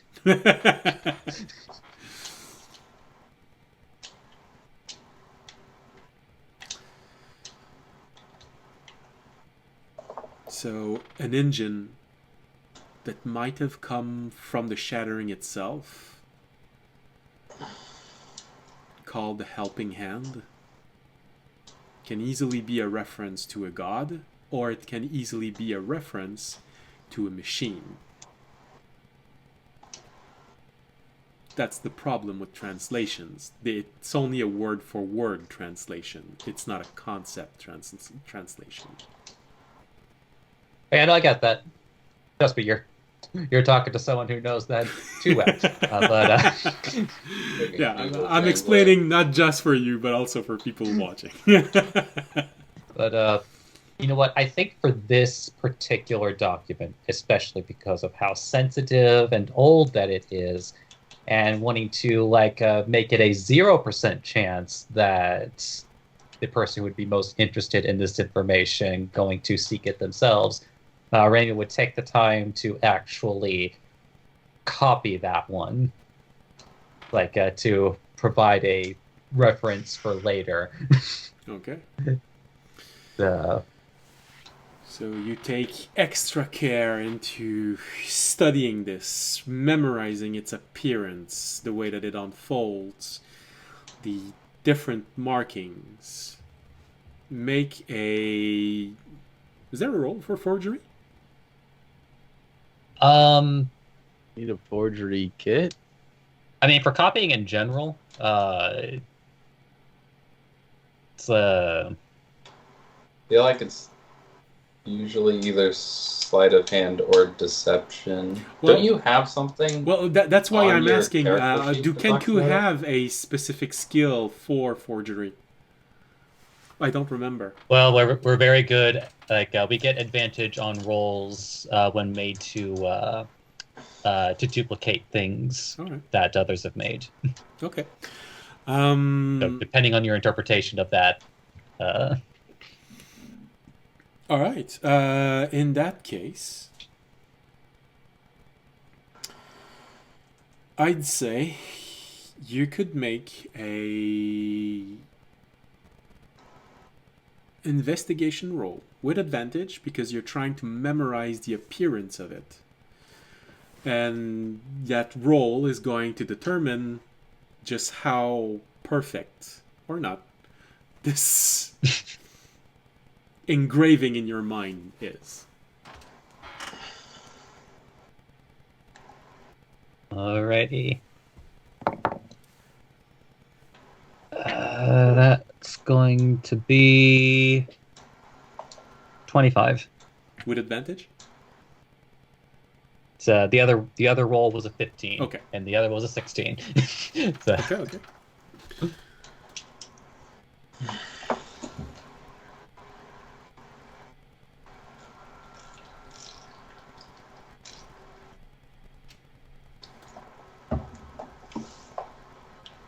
Okay.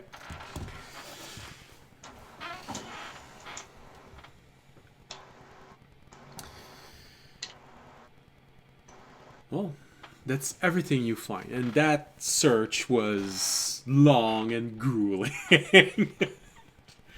it made you go through those historical rabbit hole that probably had you all looking at Remy while he was walking with piece of paper stuck to his behind and then feathers all ruffled up, something you're not used to seeing with Remy. And then at meal times, just his eyes uncomfortably bloodshot. Which is weird because he doesn't really have like white sclera, so you're not sure how you're seeing it.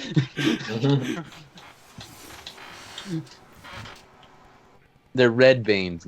Well, no, they're always red veins. Never mind. It's a red hue. It glows. You're not sure why, but it glows. What color are your irises? They're black, right? Kenku, I think they're black. I think it's a solid color. Like I thought his whole eye is just black. You know. You know, I made this decision so long ago Okay. that I mean, I can easily now just go to the reference art real quick and just do.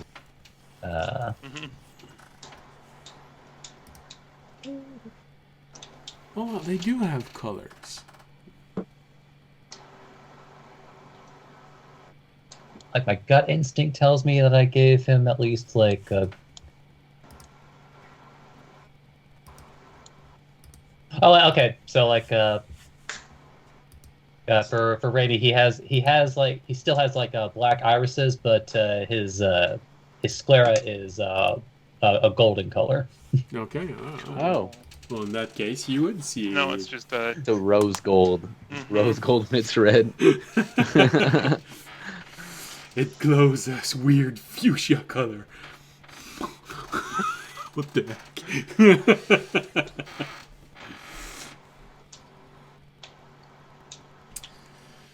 All right. Yeah, so just some really awkward meal times. You know, stuff.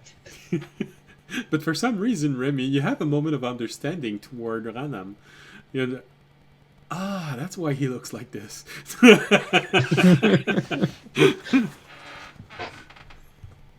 Well, at least when he does it, he's doing it for fun. Which speaks about his state of mind. But I think like at some point, like like during this like a several day expanse, Fisher, just like you'll get a like wordlessly a piece of a parchment paper like slid over to you.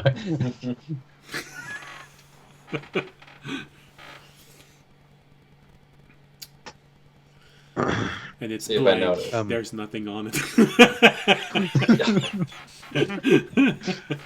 It's just Ramy's phone number. Turn it to the backside. Turn it to the backside. The other side too. Like there's nothing on it. I had players once. It took a while for them to understand. They just did something really shitty to a guild, and suddenly in the middle of the street, I say, "There's a kid that arrives," and he says, "Are you Mister?" And he asks the name. Yeah, here. He gives them a letter, and he goes away. They open the letter, and there's nothing inside. I think it took maybe 10 minutes for one player to go, "Oh, that's the same thing as a hang-up call. All right." They just confirmed that it's us.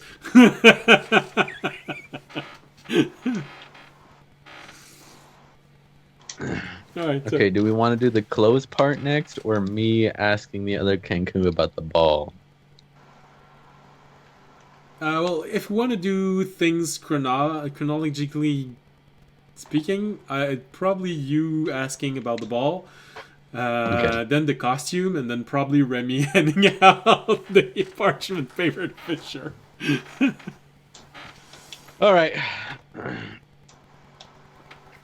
So walking through the library, I'm searching for our friend. I forgot his name already. That's okay, you don't know it. I haven't been told it yet. Yeah, I'm looking for him and Sochet.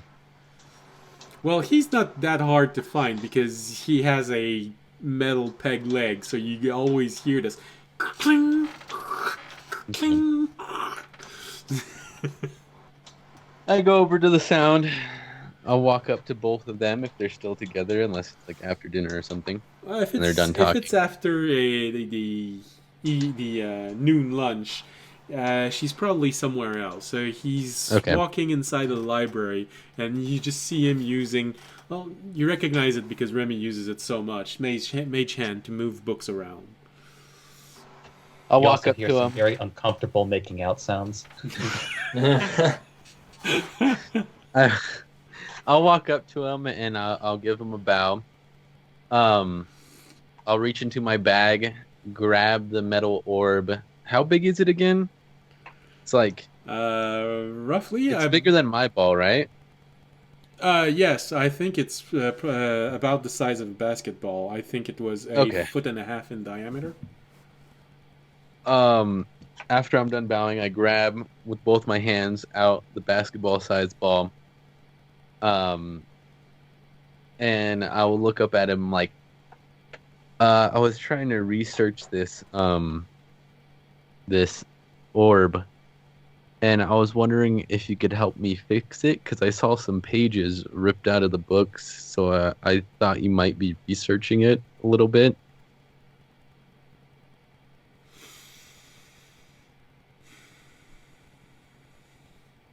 He looks at the orb, he looks at you. He says, well, there's the problem. There's a hole in it, sir. Yes, I understand that it's really broken and kind of got murdered by Sachet's puppet and everything, but I was wondering if there's any way we could sort of use it to help us. I read that there's like other versions of it to where it could be used as like spy equipment or helping one of our mages to use it as a an energy source and stuff like that. If there's like any kind of way we could bring it back, but if not, if I need any like special parts to fix it or anything like that, or if I just have to find a new one and disable it.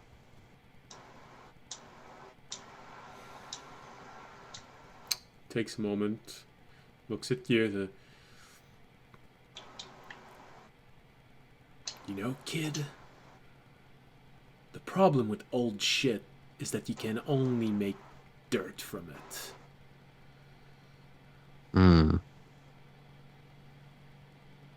We talking about like fine soil or like dirt that's non-nutritious?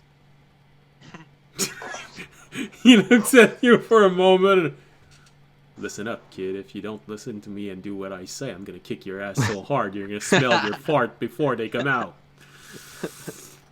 Okay. I was just looking for help, seeing if you could show me in a direction of how to fix it, or if you could fix it yourself, seeing that you've studied it before. But if not, that's fine. I know there's limitation. You know, I can make sure that you're gonna be the one who has to feed the gorillas. Mm-hmm. Give me that ball! Okay, here you go. I'll hand it to him. Thank you for your time. Follows it. I'll look at him. I say, "Thank you for your time." I'll bow to him. If you find anything out, just let me know, and then I'll head back to the group. You see him look at the ball, look at you, going away. Kids today. Seems about right.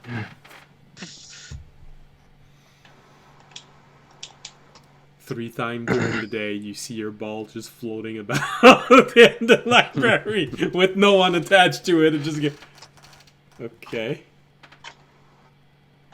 With some progress being made, I guess.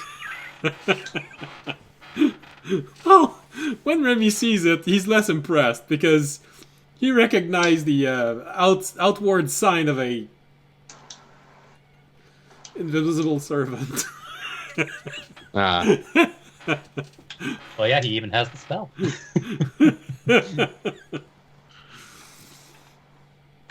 Either that, Right. or Tobiyashi has acquired their own center of gravity, and It's just following me around.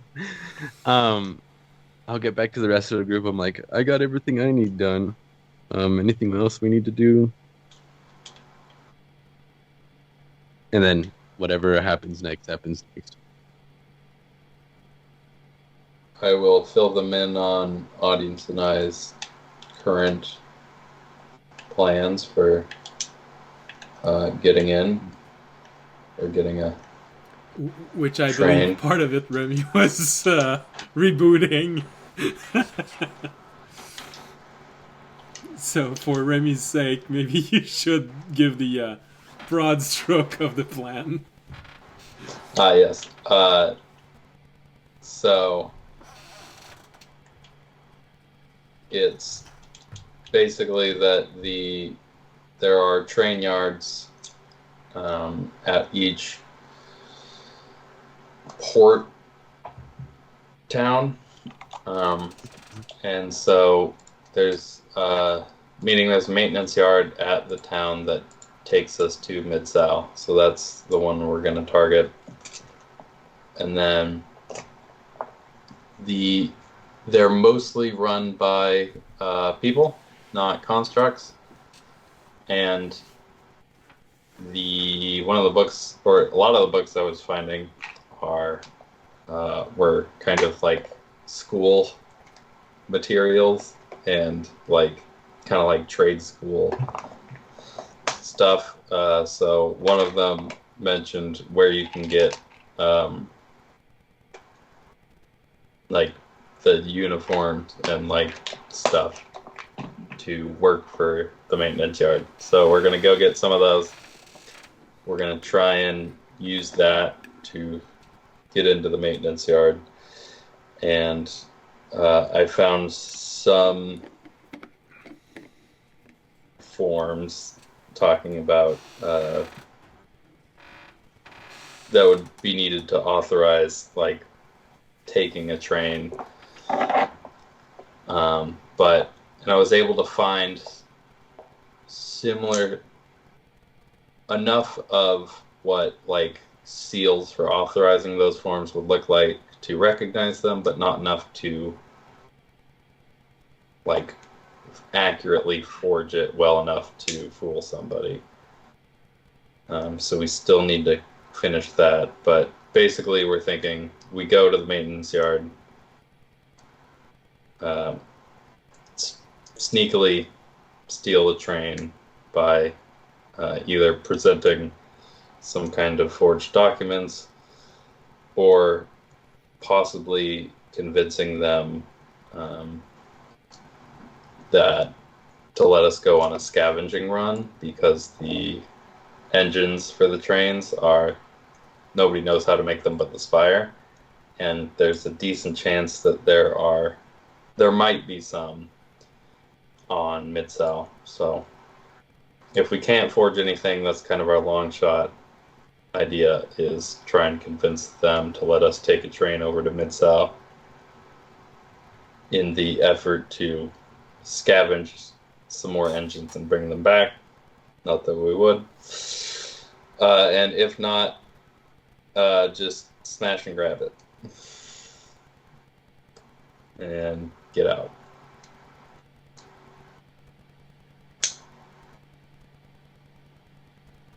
you hear in a woman's voice, "This is my life now." Yeah. Well, I look over. I'm like, it sounds good to me. The only problem is that if they do allow us to go and take the train to go scavenge for parts, right? They're probably going to send somebody with us, which we'll have to take out. yeah. And Remy gave payment to the other Cancun for no reason. No. The other Kenku is going to be our He's supposed to be sending us authorization point. here. But if they authorize us to go there, they're going to authorize it themselves.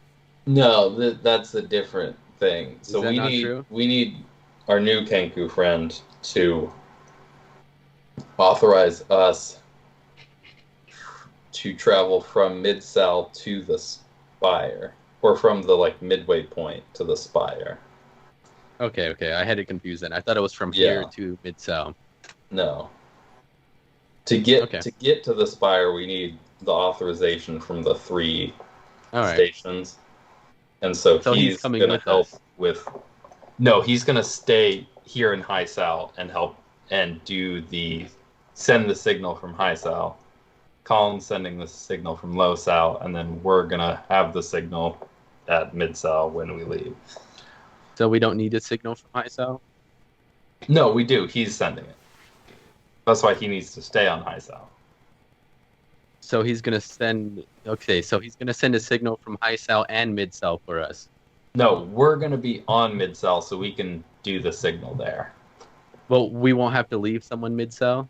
No, Okay. because we're leaving from the same place you send the signal from. Okay. All right. So now we're trying to get from High Sal to Mid Sal is what this plan is about.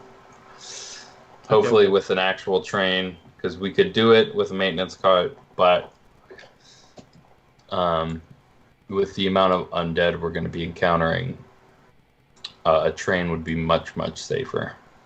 Okay. All right. And yeah. I was looking into that ball that I captured from the rebels, and the other Cancun is looking at it right now. You see the ball floating in the background. Yeah, see right there. Is it floating on its own, or is he floating? Well, Remy knows the answer, but from your point of view, it's floating on its own. I think he might be Magic. making progress. And mage hand. It's an unseen servant no. that's just holding it. It's Oh. moving. That's why you don't see it. Remember, the reason why Raimi's hand is invisible is because he's an arcane trickster. Yeah. Otherwise, Mage Hand is actually usually visible. Visible hand, yeah.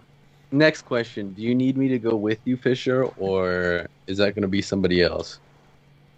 To Go get the costumes. well,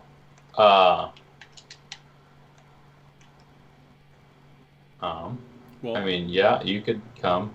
Audience seems to be having fun playing with mushrooms. I mean, Remy could go with you, which I think would be. I mean, I could sneak and all and be helpful in that way, but I think Remy might be able to help a little bit more, but he can't really. From what I understand, from what I read, correct me if I'm wrong, DM, it sounds like we could basically just show up to like a surplus store and get them. Like, we're not really going to need to trick our way into buying it from the sound of it. Well, that's certainly how it sounds from what you read. Okay. All right. Yeah, I So, could go what with. I've read, I mean, it might be old information, so we might have to nail some stuff. But Well, I guess we could just go out there and survey and see if it's true for Yeah. first things first, instead of like. So if we come into anything, we could just come back and make a plan for it. yeah. All right, sounds good to me. All right. All right. So, you've all been doing research for a good while. Probably the end of the day arrives. You're used to not going outside in the middle of the night. Although, in a city like this, there's always light, but merchants are probably going to be closed. So, that would probably be your first night here, and probably be going to buy clothes first thing in the morning. Since right now everything feels very quiet, I'm going to hover over the fast forward button and ask Yeah. you. It's So, like the finger just dancing over it. It's like, do I? Don't I? So Jorg wants to keep on working with this. I believe it's an incense. Yeah. Undead repelling incense. In the morning, Fisher, Tobiashi, and Remy are going to go buy clothes. You could take a break, also Jorg, and follow them. And you could ask audience to just keep watch over the drying leaves and keep on powdering this mushroom, you know. Yeah, I want to do that. I want to go try on some clothes. Yeah. We can have a fashion montage where we take turns like coming out of the fitting room. All in the same boring maintenance yard workout uniform. No, that looks good. Nah. Flash cut.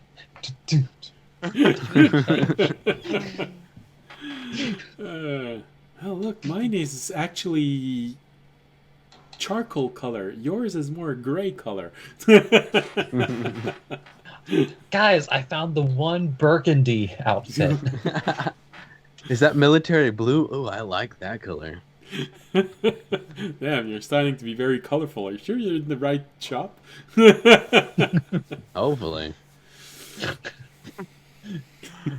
Turns out they're all at a party city. Oh, that uniform is actually for sewer maintenance. Here you go over there.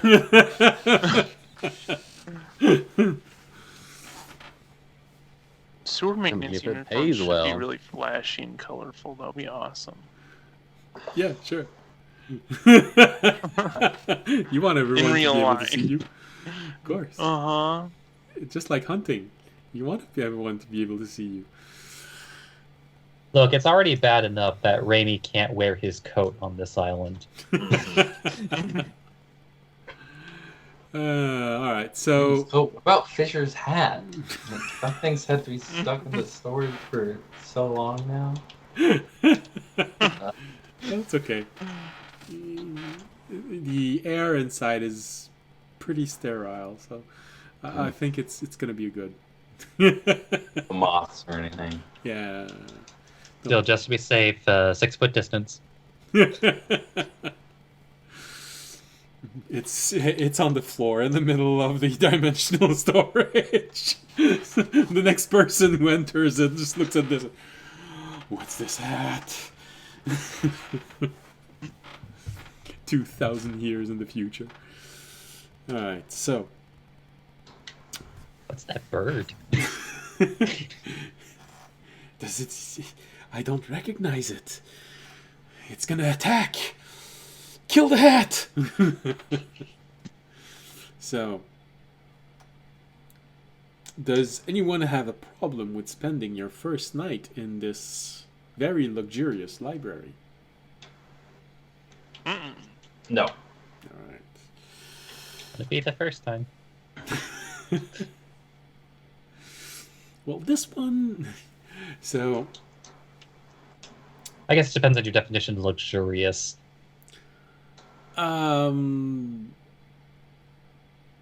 Cozy, in order, pleasant decoration. I'm actually trying to think about like the Gardens library, because at the very least, Raimi and Fisher have spent some nights. Yeah. Well, it's... Oh, wow. The library in the garden is very different. Very spacious.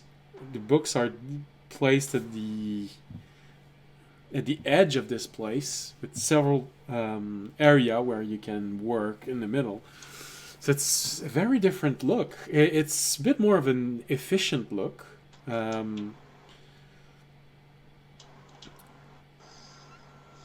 You're not, because of how the layout of this building is placed, you're not sure which one is bigger.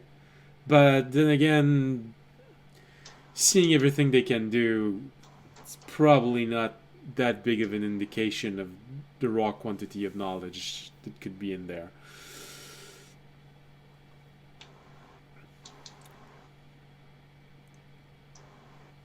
They only have 3 copies of the Kama Sutra. Well, that's the thing. They have 3 copies of the human Kama Sutra. The gnome is a different story. Yeah, those gnomes, dude. Gnomish Kama Sutra is quite a book. It comes The gnomes in get bored tomes. very easily and have to start exploring their options. Yeah. It comes in tomes, you know. All right. Even comes with age ranges for just... And heights. You know, gnomes are thorough and they like experimenting, so height, weight, eye color, hair color. It's like if engineers wrote the Kama Sutra. For machines. Yeah. So The Kama Sutra for green-eyed guys. exactly. And what happens if you have a blue-eyed partner? Oh, there's a whole different chapter there. So This is actually the one book that's really racist for some reason. Yeah.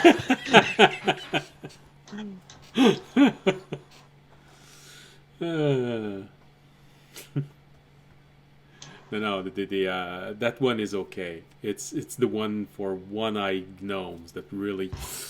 Ooh. You have to read it in 2 sittings.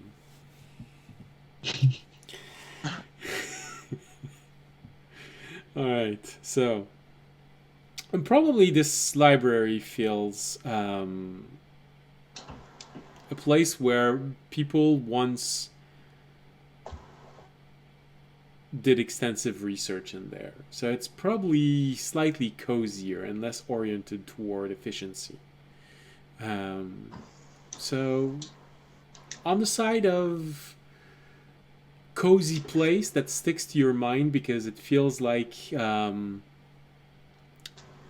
something you would know, probably better. But the garden, you can't rival with garden gnomes and their variety. So, I think we're gonna need a garden gnome emote or something. Hey, we have 3 concepts so far. We have Terry, we have beets, and we have gnomes. No, we have a 4th one. There was a sausage at one point.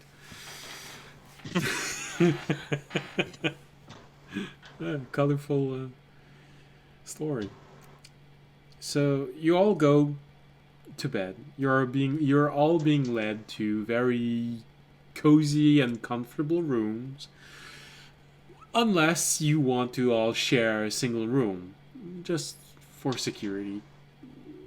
Radam seems to be open to the idea of if you all want to share the same room, no judgment. Then he looks at Remy.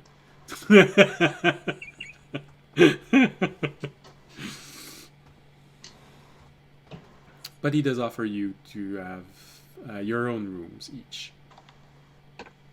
So which do you choose? Communal rooms, separate rooms? I would take my own room. I'll take my own room too. All right. Yeah, we haven't. Let's see, forever. You've been. I'll take a room with Sasha. No, it's fine. My own room. So I'm understanding that you want the room in front of Sachet's rooms. You know, for some reason, Sachet enters a room and she looks at everyone before going to bed. And good night, everyone. She closes the door. You have this moment where you all look at one another. What does she mean by this? And then you look back at her door and there's Cuddles in front of the door. Yeah, okay.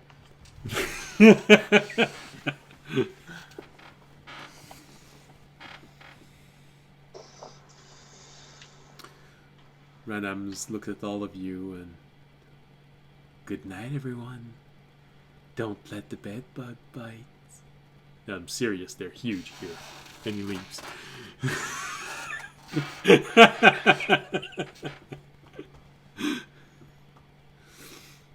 Uh-oh. Well, the reaction of Remy is more.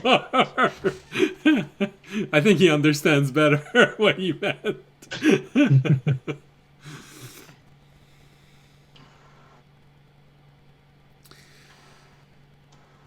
Throughout the night, it feels like the coziest place you've been so far on this island.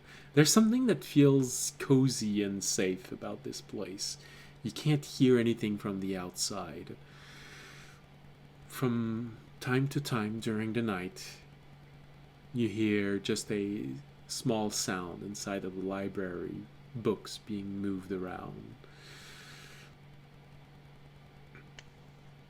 Maybe something falling to the ground. Just a single book, not a whole mess of things. Just like...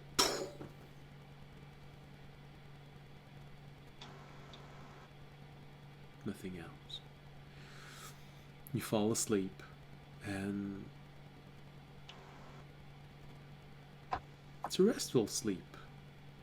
Well, as restful as a large library can be. But you feel like there is no danger from the outside that can easily pierce through. So, element of safety that sips in there. Fisher, do you want to try and sleep, or do you want to stay active all night long? I was about to say that. Now, Fisher, on the other hand, I will try and sleep. Okay. Let me double check if is to have it. Okay. To see if his coin's ready to go. Yep, it is. Warming up the coin.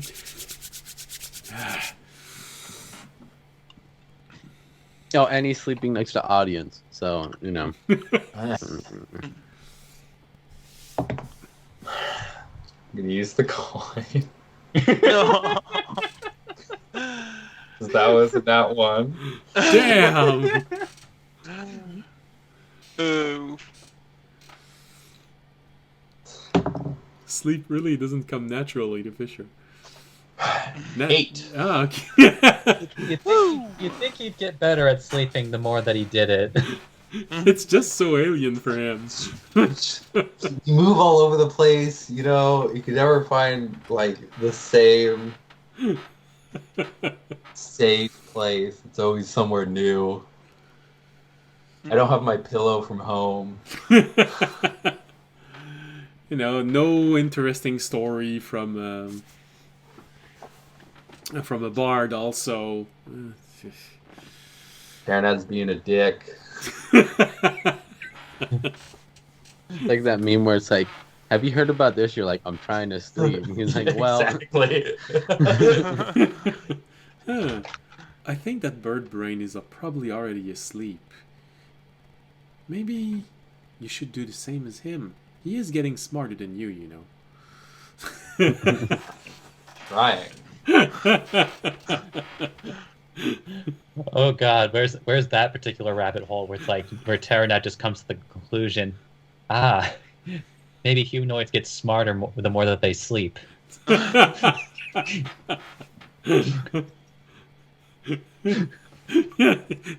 All night long, all you hear is "Go to sleep, go to sleep."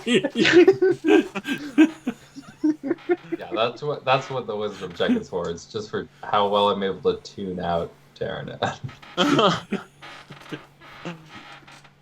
After an hour, go to sleep, damn it! All right. Well, unfortunately, you are starting to know very intimately what insomnia feels like. As you're just watching the wall where the door is, wondering if everyone else is asleep. It's been a while since you haven't seen everyone while you're sleeping. bit lonely. Maybe you should go get cuddles.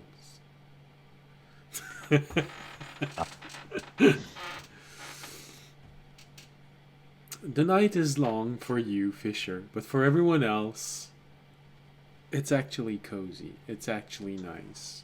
Feels like the first real bit of rest that you've had in quite a while.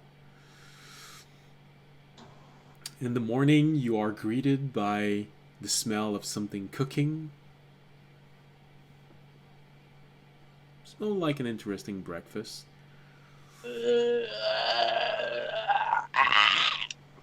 And then you hear Tobiyashi scream, "Someone's making waffles!" You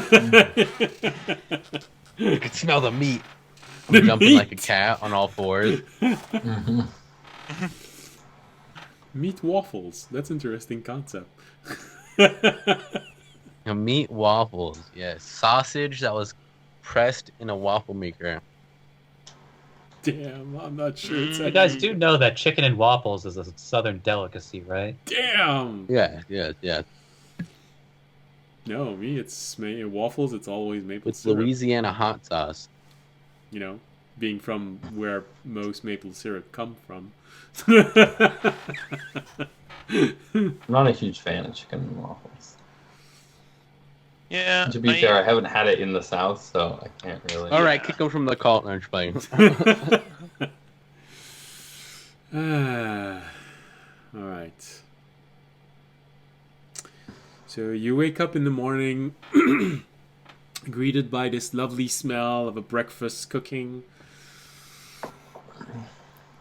You hear this bell ringing. Ling, ling, ling, ling, ling, ling, ling, ling.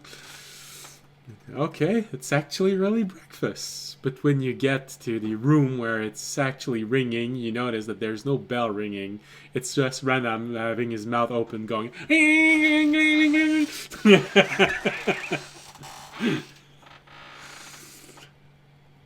I guess. Randy was already expecting that. But... Yeah. I'm pretty sure. Looks at all of you entering. Welcome, welcome everyone. Now get ready. This is going to be an interesting. He stops the quote there, and you hear someone, a very different voice, going, "Now sit down, shut up, and eat. Or you're the one I'm feeding to the beasts."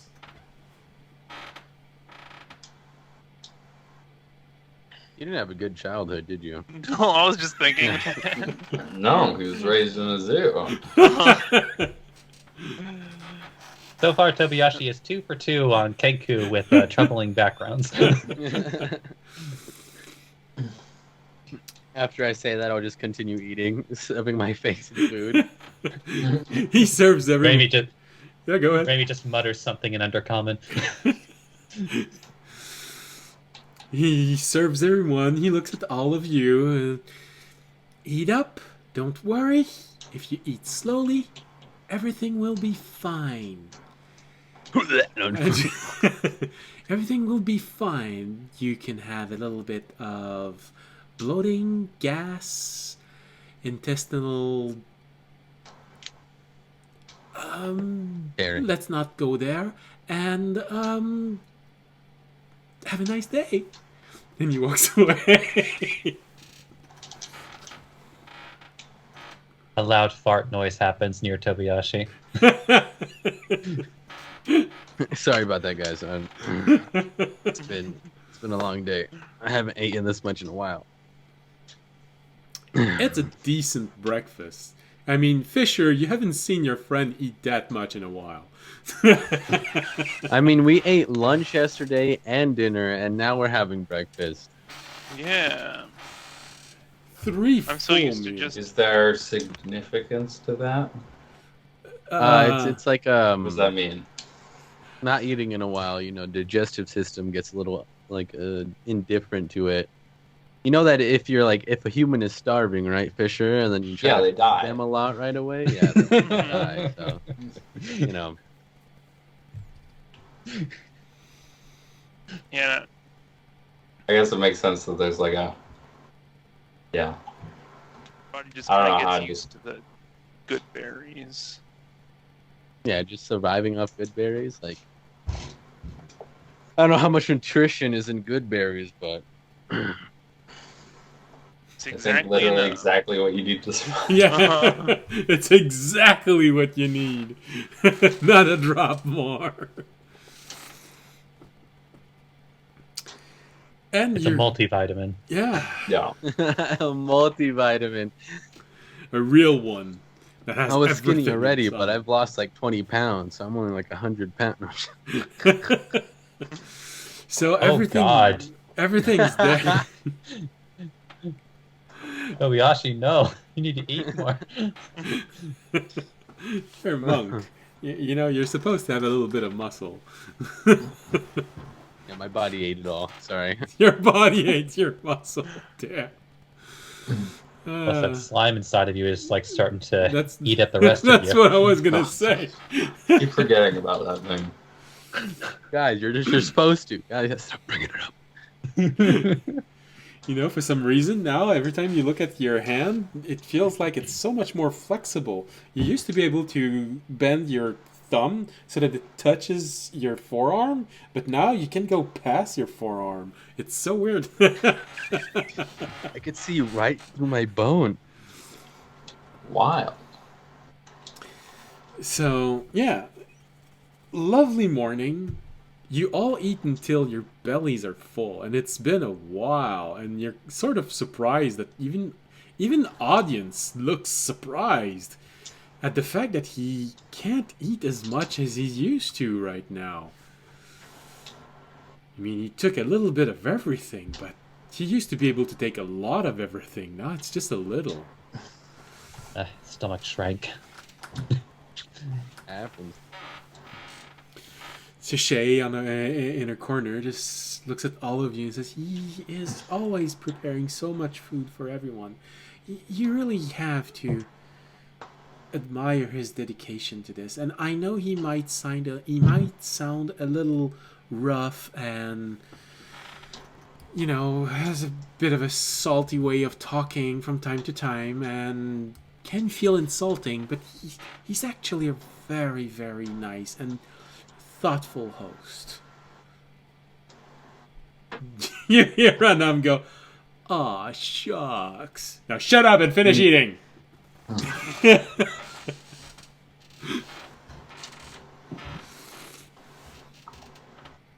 Fisher's just like, where does he get all the food? He's very I resourceful. lean over. I'm like, it's his past compatriots. Well, you know there were people here yesterday. That's their deal. Sachet just befriends random people and then friends them.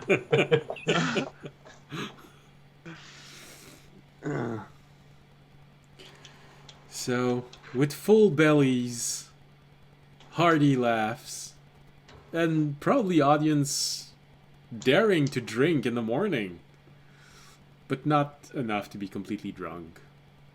Just 5 o'clock somewhere. Just a little Irish coffee. yeah, something like that. Irish tea. Irish teethy.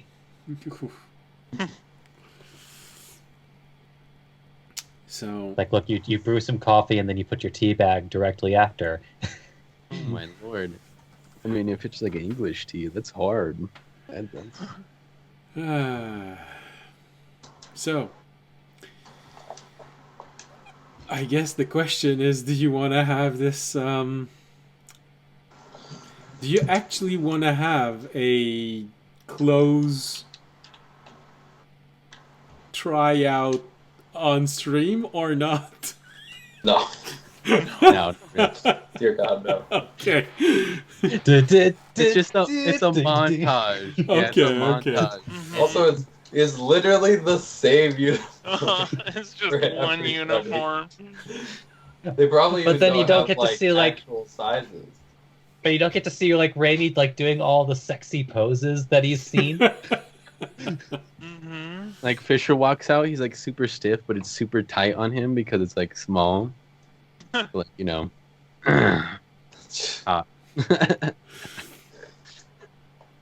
So, you have this. After having this incredible meal, probably one of you ask Ranam where clothing stores are placed in this process and where you can all go. And he just looks at you. What do you mean where they are? You really think I'm gonna let you go in that cage alone? Oh, you coming? Alright. You coming to try on clothes with us? I mean, I wasn't gonna say your clothes were bad, but I mean, no, sorry, I don't Watch actually out, say that. kid. I can still kick your ass.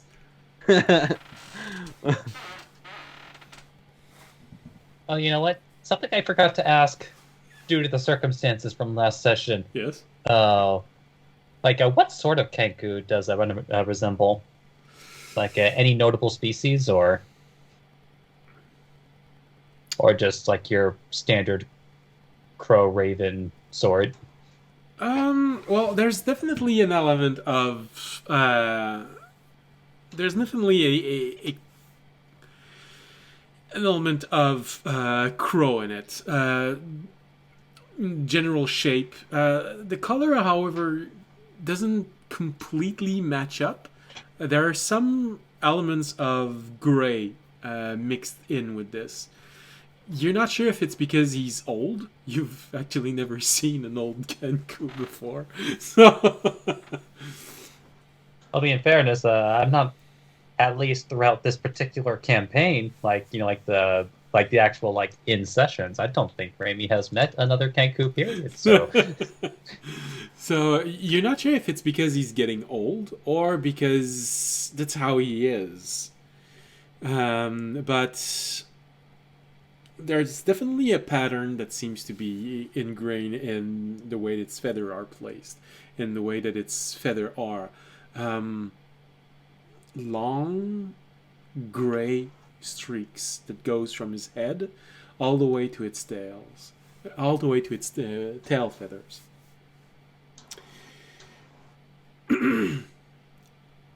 His legs are of a bit of a lighter shade than yours, and in the sunlight, it's even more apparent that he probably lost his leg because of an animal attack. The scarring around where the prosthetic is fits a little bit being mangled by an animal.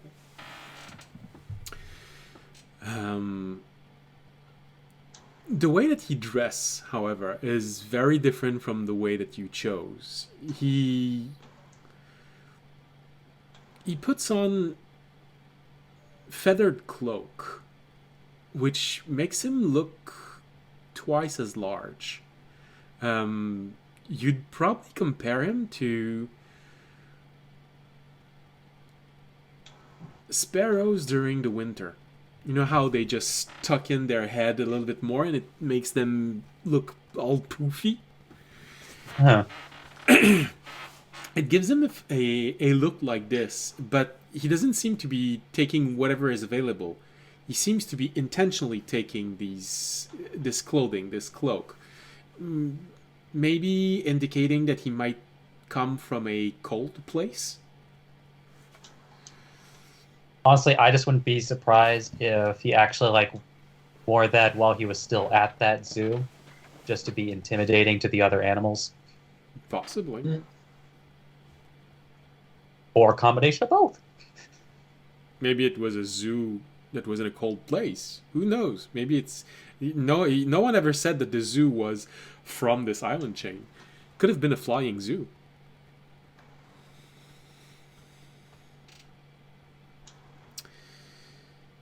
The whole island chain's pretty cold, right? It's pretty far up north. So yeah, colder than most of what you know in the United States, with the exception of a few states. Yeah. So to give you an impression, you are nearly at the same level world wise to where audience live, and audience surrounding was an alpine setting, so he would literally see from where he was the tree line where it stops, where it becomes too cold for trees to start growing. You're just a little under this, so although you've never seen it, snowfall can be as impressive as waist high, and you would get probably in the worst days within the minus 30s or something like this. Although now you're sort of the beginning of December, so snow isn't that big of a problem. It doesn't go higher than your knees, but it's still more than you've seen so far. And right now, every morning is near freezing temperature. So snow doesn't stay all that long unless there's a very heavy snowfall, but it's getting cold enough to stay throughout the day and all the way to the other day. So yeah, get out in the morning, outside, frisky morning air. Look around. There seemed to have been a gentle snow that fell. Nothing too big. It's just maybe an eighth of an inch on the floor everywhere. But the moment you reach heavily traveled streets, you notice that there's probably a way for them to clean out the snow because it's completely melted off. And everything is really easy to walk in. There's not even ice on the floor.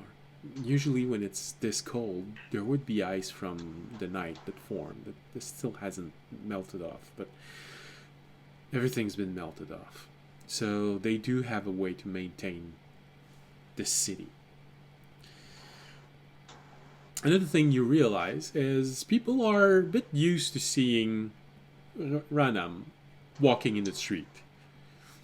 And the fact that you see him walk confidently and you see someone, "Hey, how you been doing?" And you hear Ranam go, "Shut up! Go away!" And the person doesn't seem to get offended by this.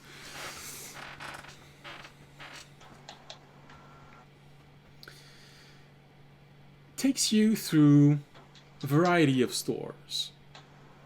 It looks at the information you give him and narrows it down for you. And also takes a little bit of artistic liberty of, that's where you're supposed to go, but there's one where they make it fake but better. So he takes you to a variety of stores, and surprisingly enough, although you have a moment where it's impressive, then you look at Remy's, oh yeah, that makes sense. He seems to know everywhere they make good forgeries also. So whenever you arrive in front of a store, and they do seem to be extremely formal, and say, oh yes, of course, we can we can sell you this uniform if you could simply show the your certification. You immediately see Ranam taking the lead and go, "Who do you think you are, miss? I've been talked to like this only by children. Go away." And he walks away, looking at the woman with dark eyes. And that one felt really like a child. He looks at you, just, "Don't worry.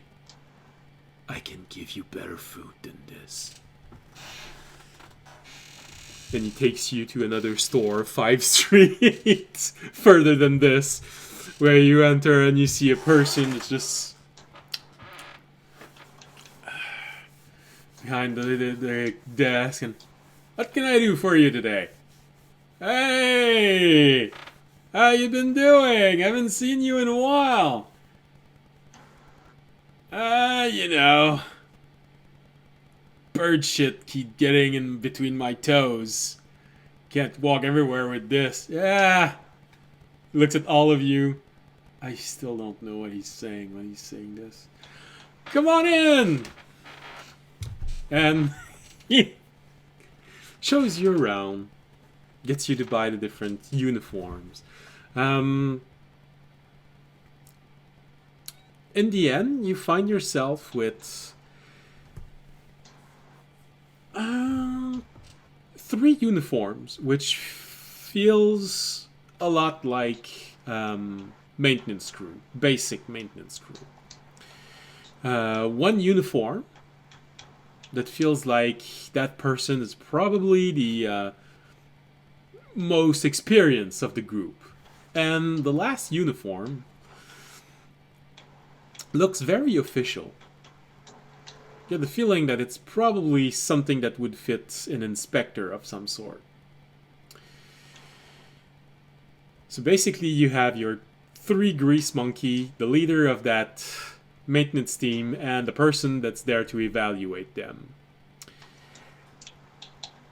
He looks at all of you and says, you figure this out. And he gives you all of the uniform. Lets you decide who's going to play who. I love a man in uniform. When you say this, he turns around, he looks at you, and you look like it. Careful with the monkeys. They sometimes go wild if you're wearing the wrong color.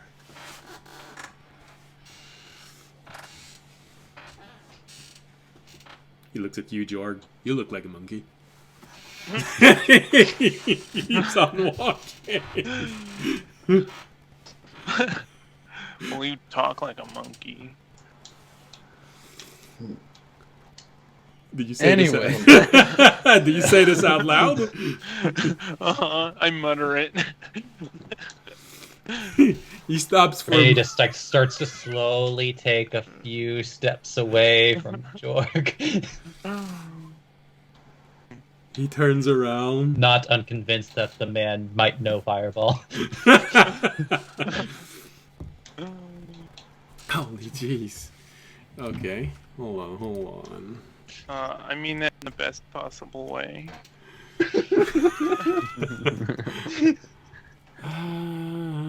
Can you do a wisdom saving throw for me, please? Why is Jorg always so consistently mean to Kenku?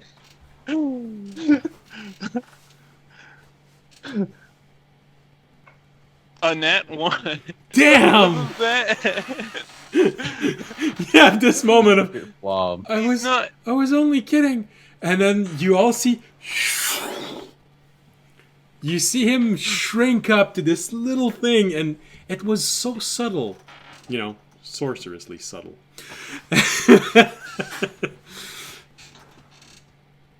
Jorg, you're an earthworm. I'm sorry.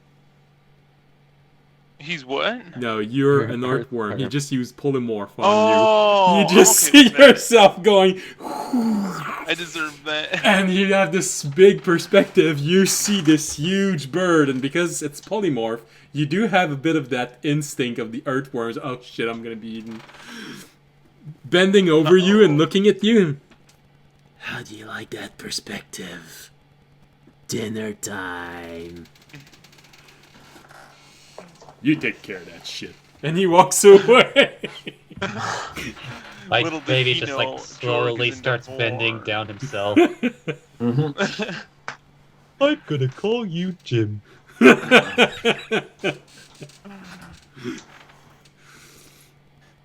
So for an hour, you have that moment where you have that feeling of being held by a bird.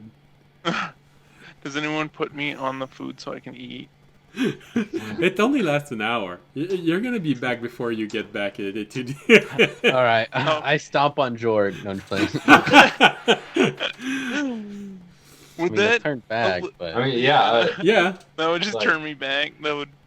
you would have the psychological I'm just like- trauma of being stepped on, but you would revert Mhm. back. I'll say it. I accidentally Feeling all my step on guts him. come out my face. I was walking at the same time he got turned, and I'm just like, "Where's Jorg go?"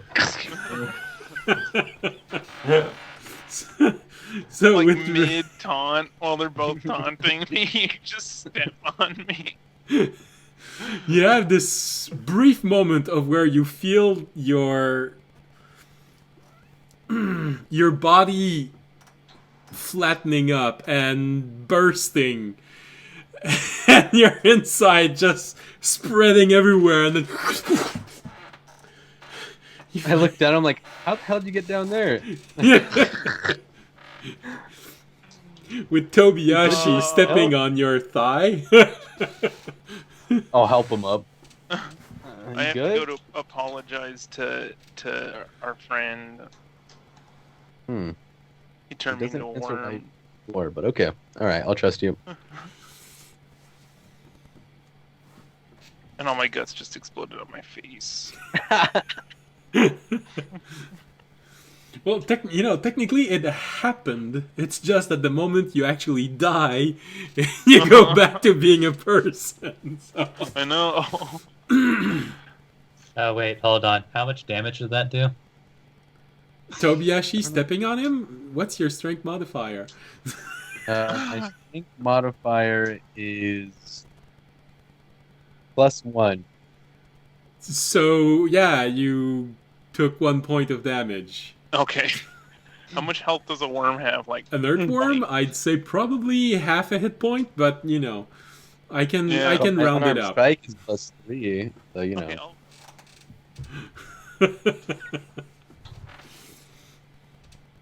1d6 +3, but we don't talk about that. Oh yeah, that's right, you're a monk.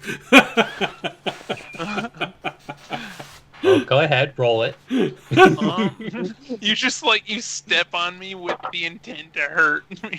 Or So you 6 always points of step- damage. Ow. I stepped hard. That's like half. For some Ooh, reason, when 69. when you go back to normal, you have a feeling that Tobiyashi was relieving some probably deep-seated revenge moment. He thinks he's wiser than me. I can't believe I'll show him why. I do not think I'm wiser than you. I think I don't have a filter. Oh, good. I thought you were gonna say, "I don't think I know." Yeah, I mean, I mean, it's easy to confirm. Just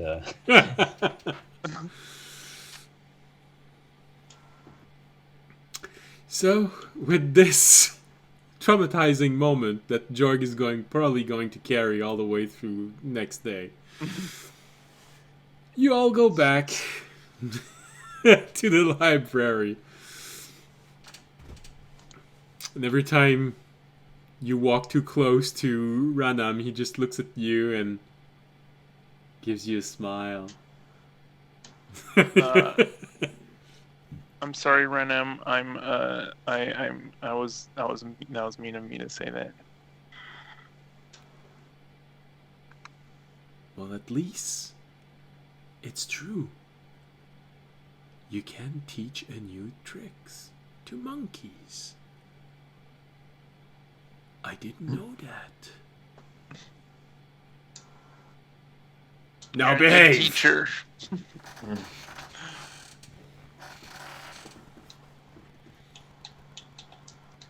Next time, I'm gonna make you go through the digestive tract of a wildebeest. Have a nice day. I feel like the wildebeest would explode when I turn back into a human. And you want to have that memory inside of you? As you burst out Let's of not do that. as you burst out of a beast while taking back your shape, being soaked in digestive juices.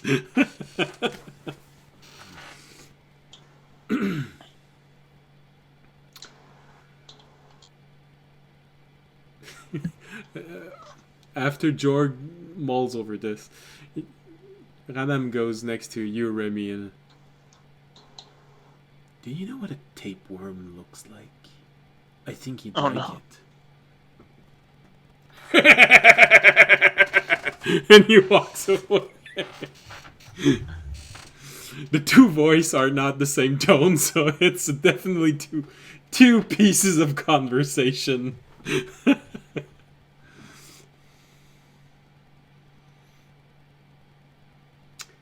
You're taken back to the library, and unless you want to you want to try and insult him again, nothing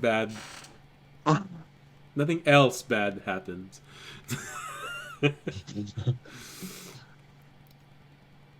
So, Jorg, are you gonna fuck around and find out? No. Well, you know that he has polymorph. That's one spell he knows. Let's try and see what are the other spells he knows. Yeah, that's really what I'm doing. I'm just Just testing him. yeah. I'm gathering in for intel. Yeah. If he's a sorcerer, he has a very limited number of the spell. So. So I just have to keep doing this until he's out of spell slots. Well, you have Or to find a spell new spell every points. time. Wait until he gets disintegration. Not do that. Alright, so you get back to the library. Before entering, you see him look around. He looks at all of you. Please step over the line over here.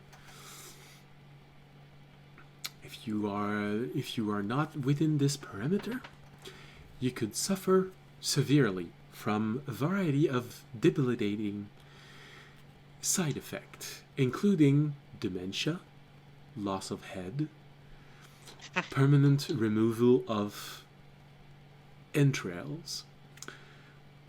And that's just the beginning of this. Please step forward. I just went through temporary removal of entrails. He waits until I'll follow. you all move up over that line. You hear again that voice. And it feels like it probably was very... it made an impact in his mind. Have a nice day! And you all see yourself being swallowed up by mist, and you reappear inside of the library. And you see him right after you. Damn! Who left his hair in there? Then he walks away.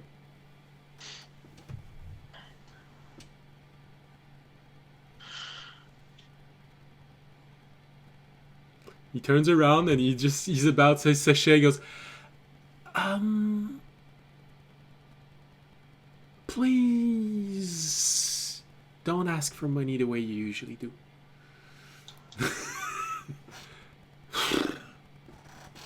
And he walks away. You all went shopping.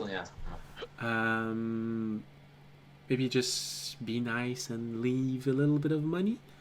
I see 1, 2, 3. Everyone got a new uniform. 3 or 4 gold each. Wait, how much? 3 or 4. Oh. I'm assuming Yes, he sir. did not take you to the cheapest place that you had that was available and this process. I'm assuming he didn't take you to the formal place where you had to fill in a whole lot of paperwork to get your order placed and receive them 5 months later. They gave him 4. I'm sure he will appreciate it. Yeah. Well, right. Yeah. Mhm. All right. Raimi will put forward a platinum for himself and audience. Mostly so that audience doesn't have to, or Sam that doesn't have to deduct it later. That's okay. But also, that's just something Raimi would do. Okay. Right. All right. Well, nothing bad happened here while we were away. It's a very safe environment. So many wards. He knows so much about magic.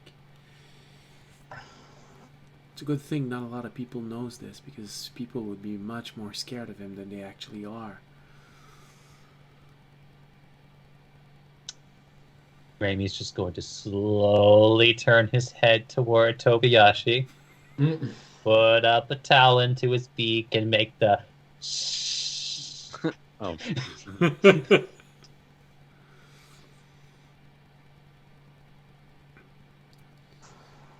So anyway, no, just playing.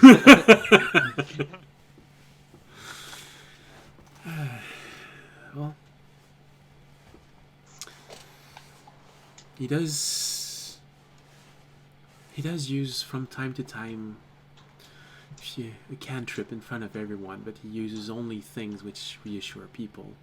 Prestidigitation, tricks, things like this. He's never used a major spell in front of anyone. Well, not anyone that would mind. So everyone knows that he has some sort of gift, but everyone judges him by the way he looks, by the way he walks. So no one would expect that he can actually kill half of the people in the plaza.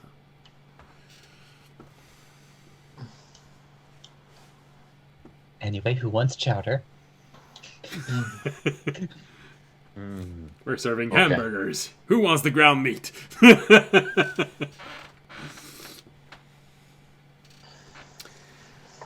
All right. Well, I think you've missed lunch. Audience enjoyed it pretty much. I think he's a bit out of it.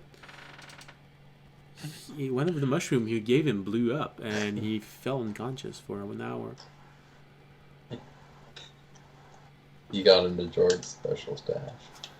Uh-oh. Uh-oh. We gotta go That through that drink. mine. He just took the mushroom and he squeezed it a little bit, and it...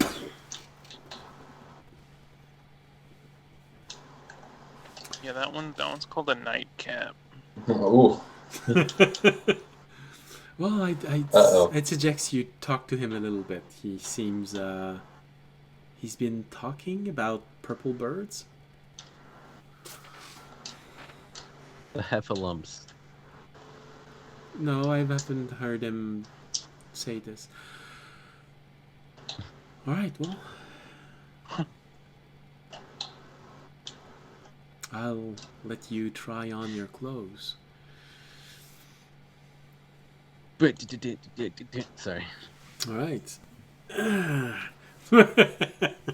And we're gonna leave everyone with this idea that the entire group, once they have bought all of their clothes, comes back to the library, ask for Sachet to put up lights. No, actually, they could summon Ogunak. He has dancing lights, so just put out dancing lights, and they have a fashion show in front of themselves, trying to figure out who are the tree grease monkey, who's the leader of the group, and who's the one that can bark orders at all of them. Take it off.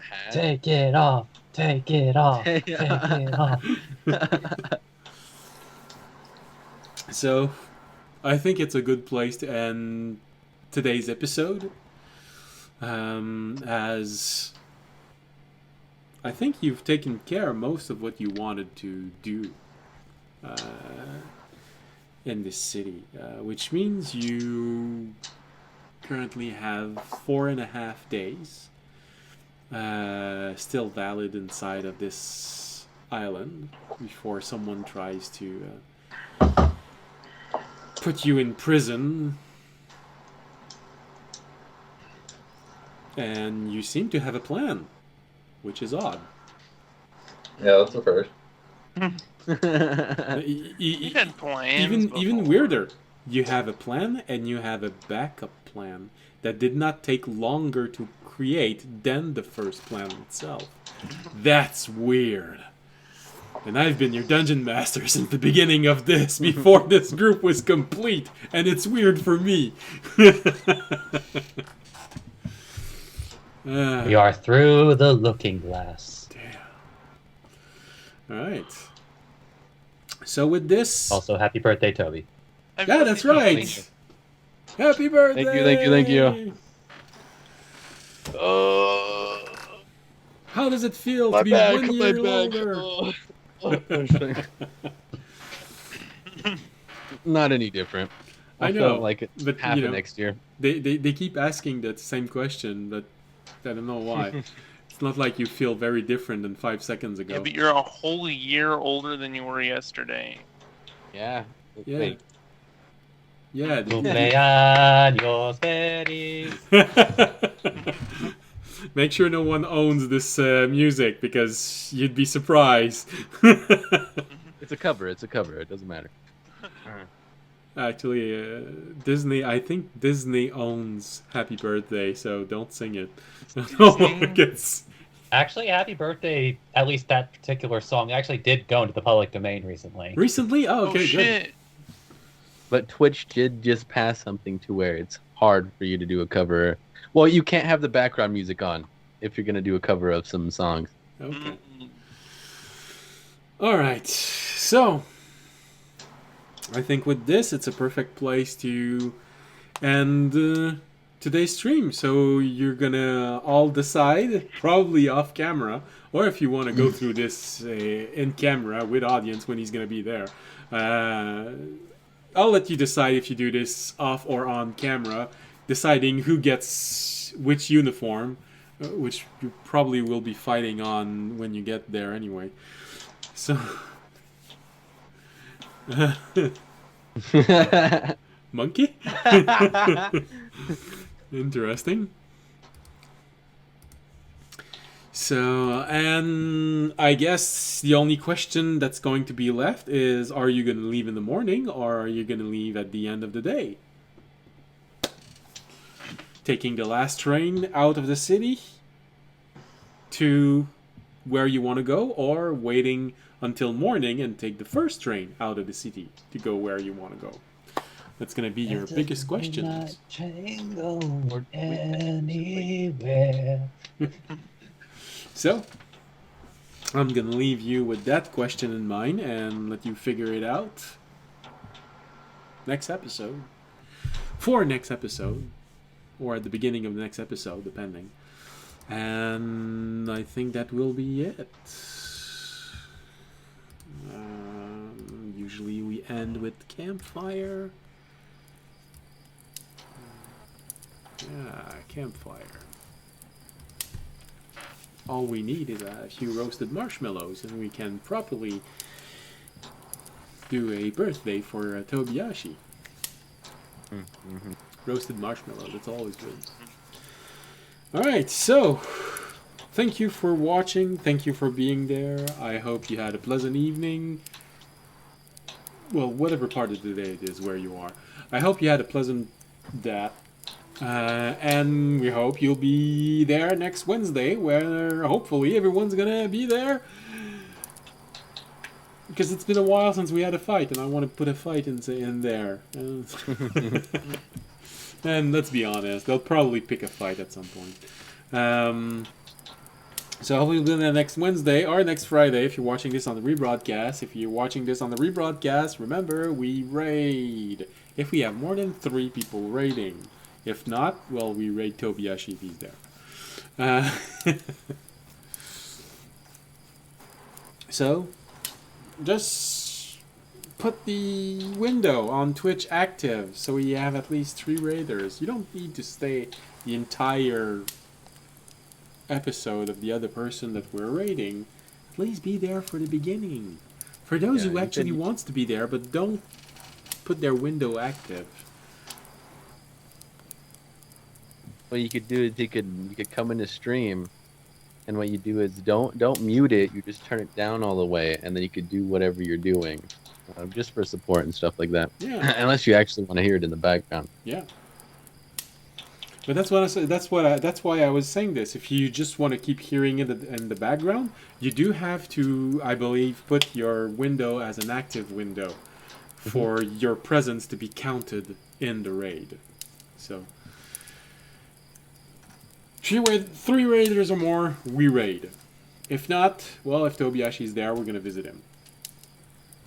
Not because I think you're not worth 3 raiders, but I think you don't mind having only 2 raiders from your dungeon master. So, Oh. alright, so, as always, thank you, and if you enjoyed the show, think about supporting us. Following us, Twitch, Twitter, YouTube, making a donation, becoming a Patreon, subscribing on Twitch, leaving a comment, a like. And if you can't do anything like this, any of those, simply spreading the word of this channel will help tremendously. And with this, thank you very much.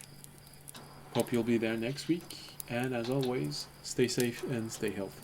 Good night. Good night.